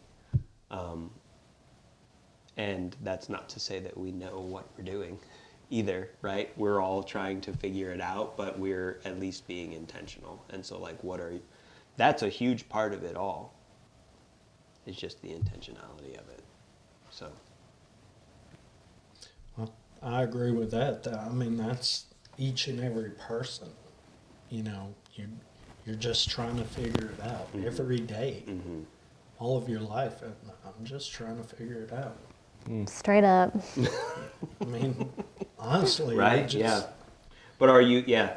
You're just trying to figure out. I value very much hard work and intentionality. So that's something that's like, even if you're just trying to figure it out, are you being intentional and trying to figure it out? Yeah, even if you're failing, are you putting effort forth? Are you learning from your mistakes? Or are you just showing up? You know, I mean, if you're just showing up, then get out of the way. I You think- know, if you're failing, but you're failing forward, I'm going to work with you. Right. You know, if you're going to fail forward. For sure. Should be on your, should put that on the back. On the of back, shirt. for sure. Yeah. On our Forward. book, Yeah, on our gluten-free fail shirt. forward. Yeah, I think it's important to know why people are doing it too. Not just like what you want out of it, but why. You know, do you like it? Do you have a daughter who's watching you that you want to show like, hey, look, you can do this even if you're a mom. That's, you know, the ripe age of 32. Yeah, but you asked great questions. So, did you have one in mind, Scott? I don't have any. You guys are getting all deep over here. You know. I know. He's just enjoying the beer. He wishes someone asked him which pedals were on his pedal. Yeah, nobody ever asks me about that. How'd you get that guitar tone, Scott? Yeah, dude. Come on, those are the questions Saw, dude. that I want. Banana bread at work. Yeah, like, I don't know. The questions nobody's really ever asked me that I want to be asked. Nobody's ever asked me where, again, this isn't that deep. That's okay. Someone needs to be not deep. What's my bucket list place to play? Oh yeah. Oh, Oh, crack open another beer. We'll be here all It's been night. a while. you know what? I honestly have more beer down here. Oh boy. That is a great question. Yeah. Y'all think about your answers. For me, it's Red Rocks. I've wanted to play Red Rocks since I was like 13, 14 or something. I remember I was like a kid watching, it would have been Fuse at the time, so now I'm really dating how old I am. But, Fuse is timeless. yeah. And it was, one of my favorite bands as a kid was Incubus. And they had put out their Live at Red Rocks, and they were always showing it on Fuse, and I'd watch the whole thing, and I was like, dude, I want to play that spot so bad. It looks so cool. So that would be my bucket list venue. I would either be Apollo Theater or Red Rocks. Red Rocks is one that like I would definitely have on my bucket list. Yeah. For sure. You better say Red Rocks. Everybody's, I feel like, is Red Rocks. Like, I would be psyched to play. Yeah, I mean, I love the, like, natural vibe Yeah. places. So Red Rocks for sure. There's even a place locally. Where do I always try to drag you guys to go see a show? What, Caverns? Is that what it's called? Oh, yeah. It's a that would be cave. super cool, That's too. so cool. That would be I cool. tried to get them to go with me to go see Fruit Bats recently. We're going to go soon. We will. Just so you guys know. You have to go. Yeah. It's cool. You do. Okay. You have to Okay.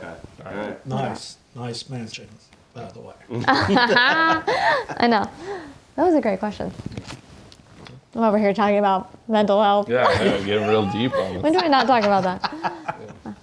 All right, guys. So we're going to wrap this episode up. I appreciate everybody showing up, and I hope you all enjoyed this as much as I did. But before we break, guys, where can your fans find you on social media? I mean, everything you have out there, just go ahead and let everybody know. Yeah. I mean, No, wait. You have to sing. Oh, Sing it. social good. media, Yeah. Okay. You want to give me a beat? I'm just kidding. Our Instagram is @the_new_tropics. Our YouTube is the same thing, @the_new_tropics. Our TikTok is literally the same thing, @the_new_tropics. @the_new_tropics, @the_new_tropics. You didn't have to type in the @ sign though. Yeah. That would be crazy. @the_new_tropics. And then obviously if you want a shirt with pasta, that's gonna be Wise Guy Retail on Etsy. Yeah. Other than that, catch us outside.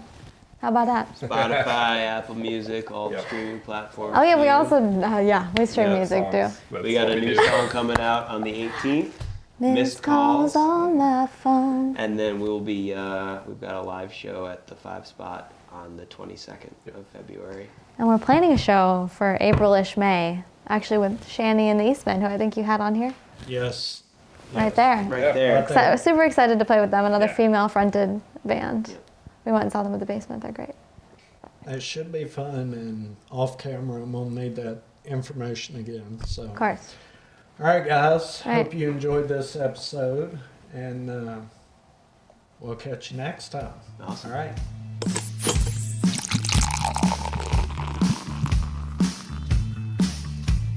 Swore I'd never love a musician, someone who performs for a living. You sing your songs and they fall, but there's things that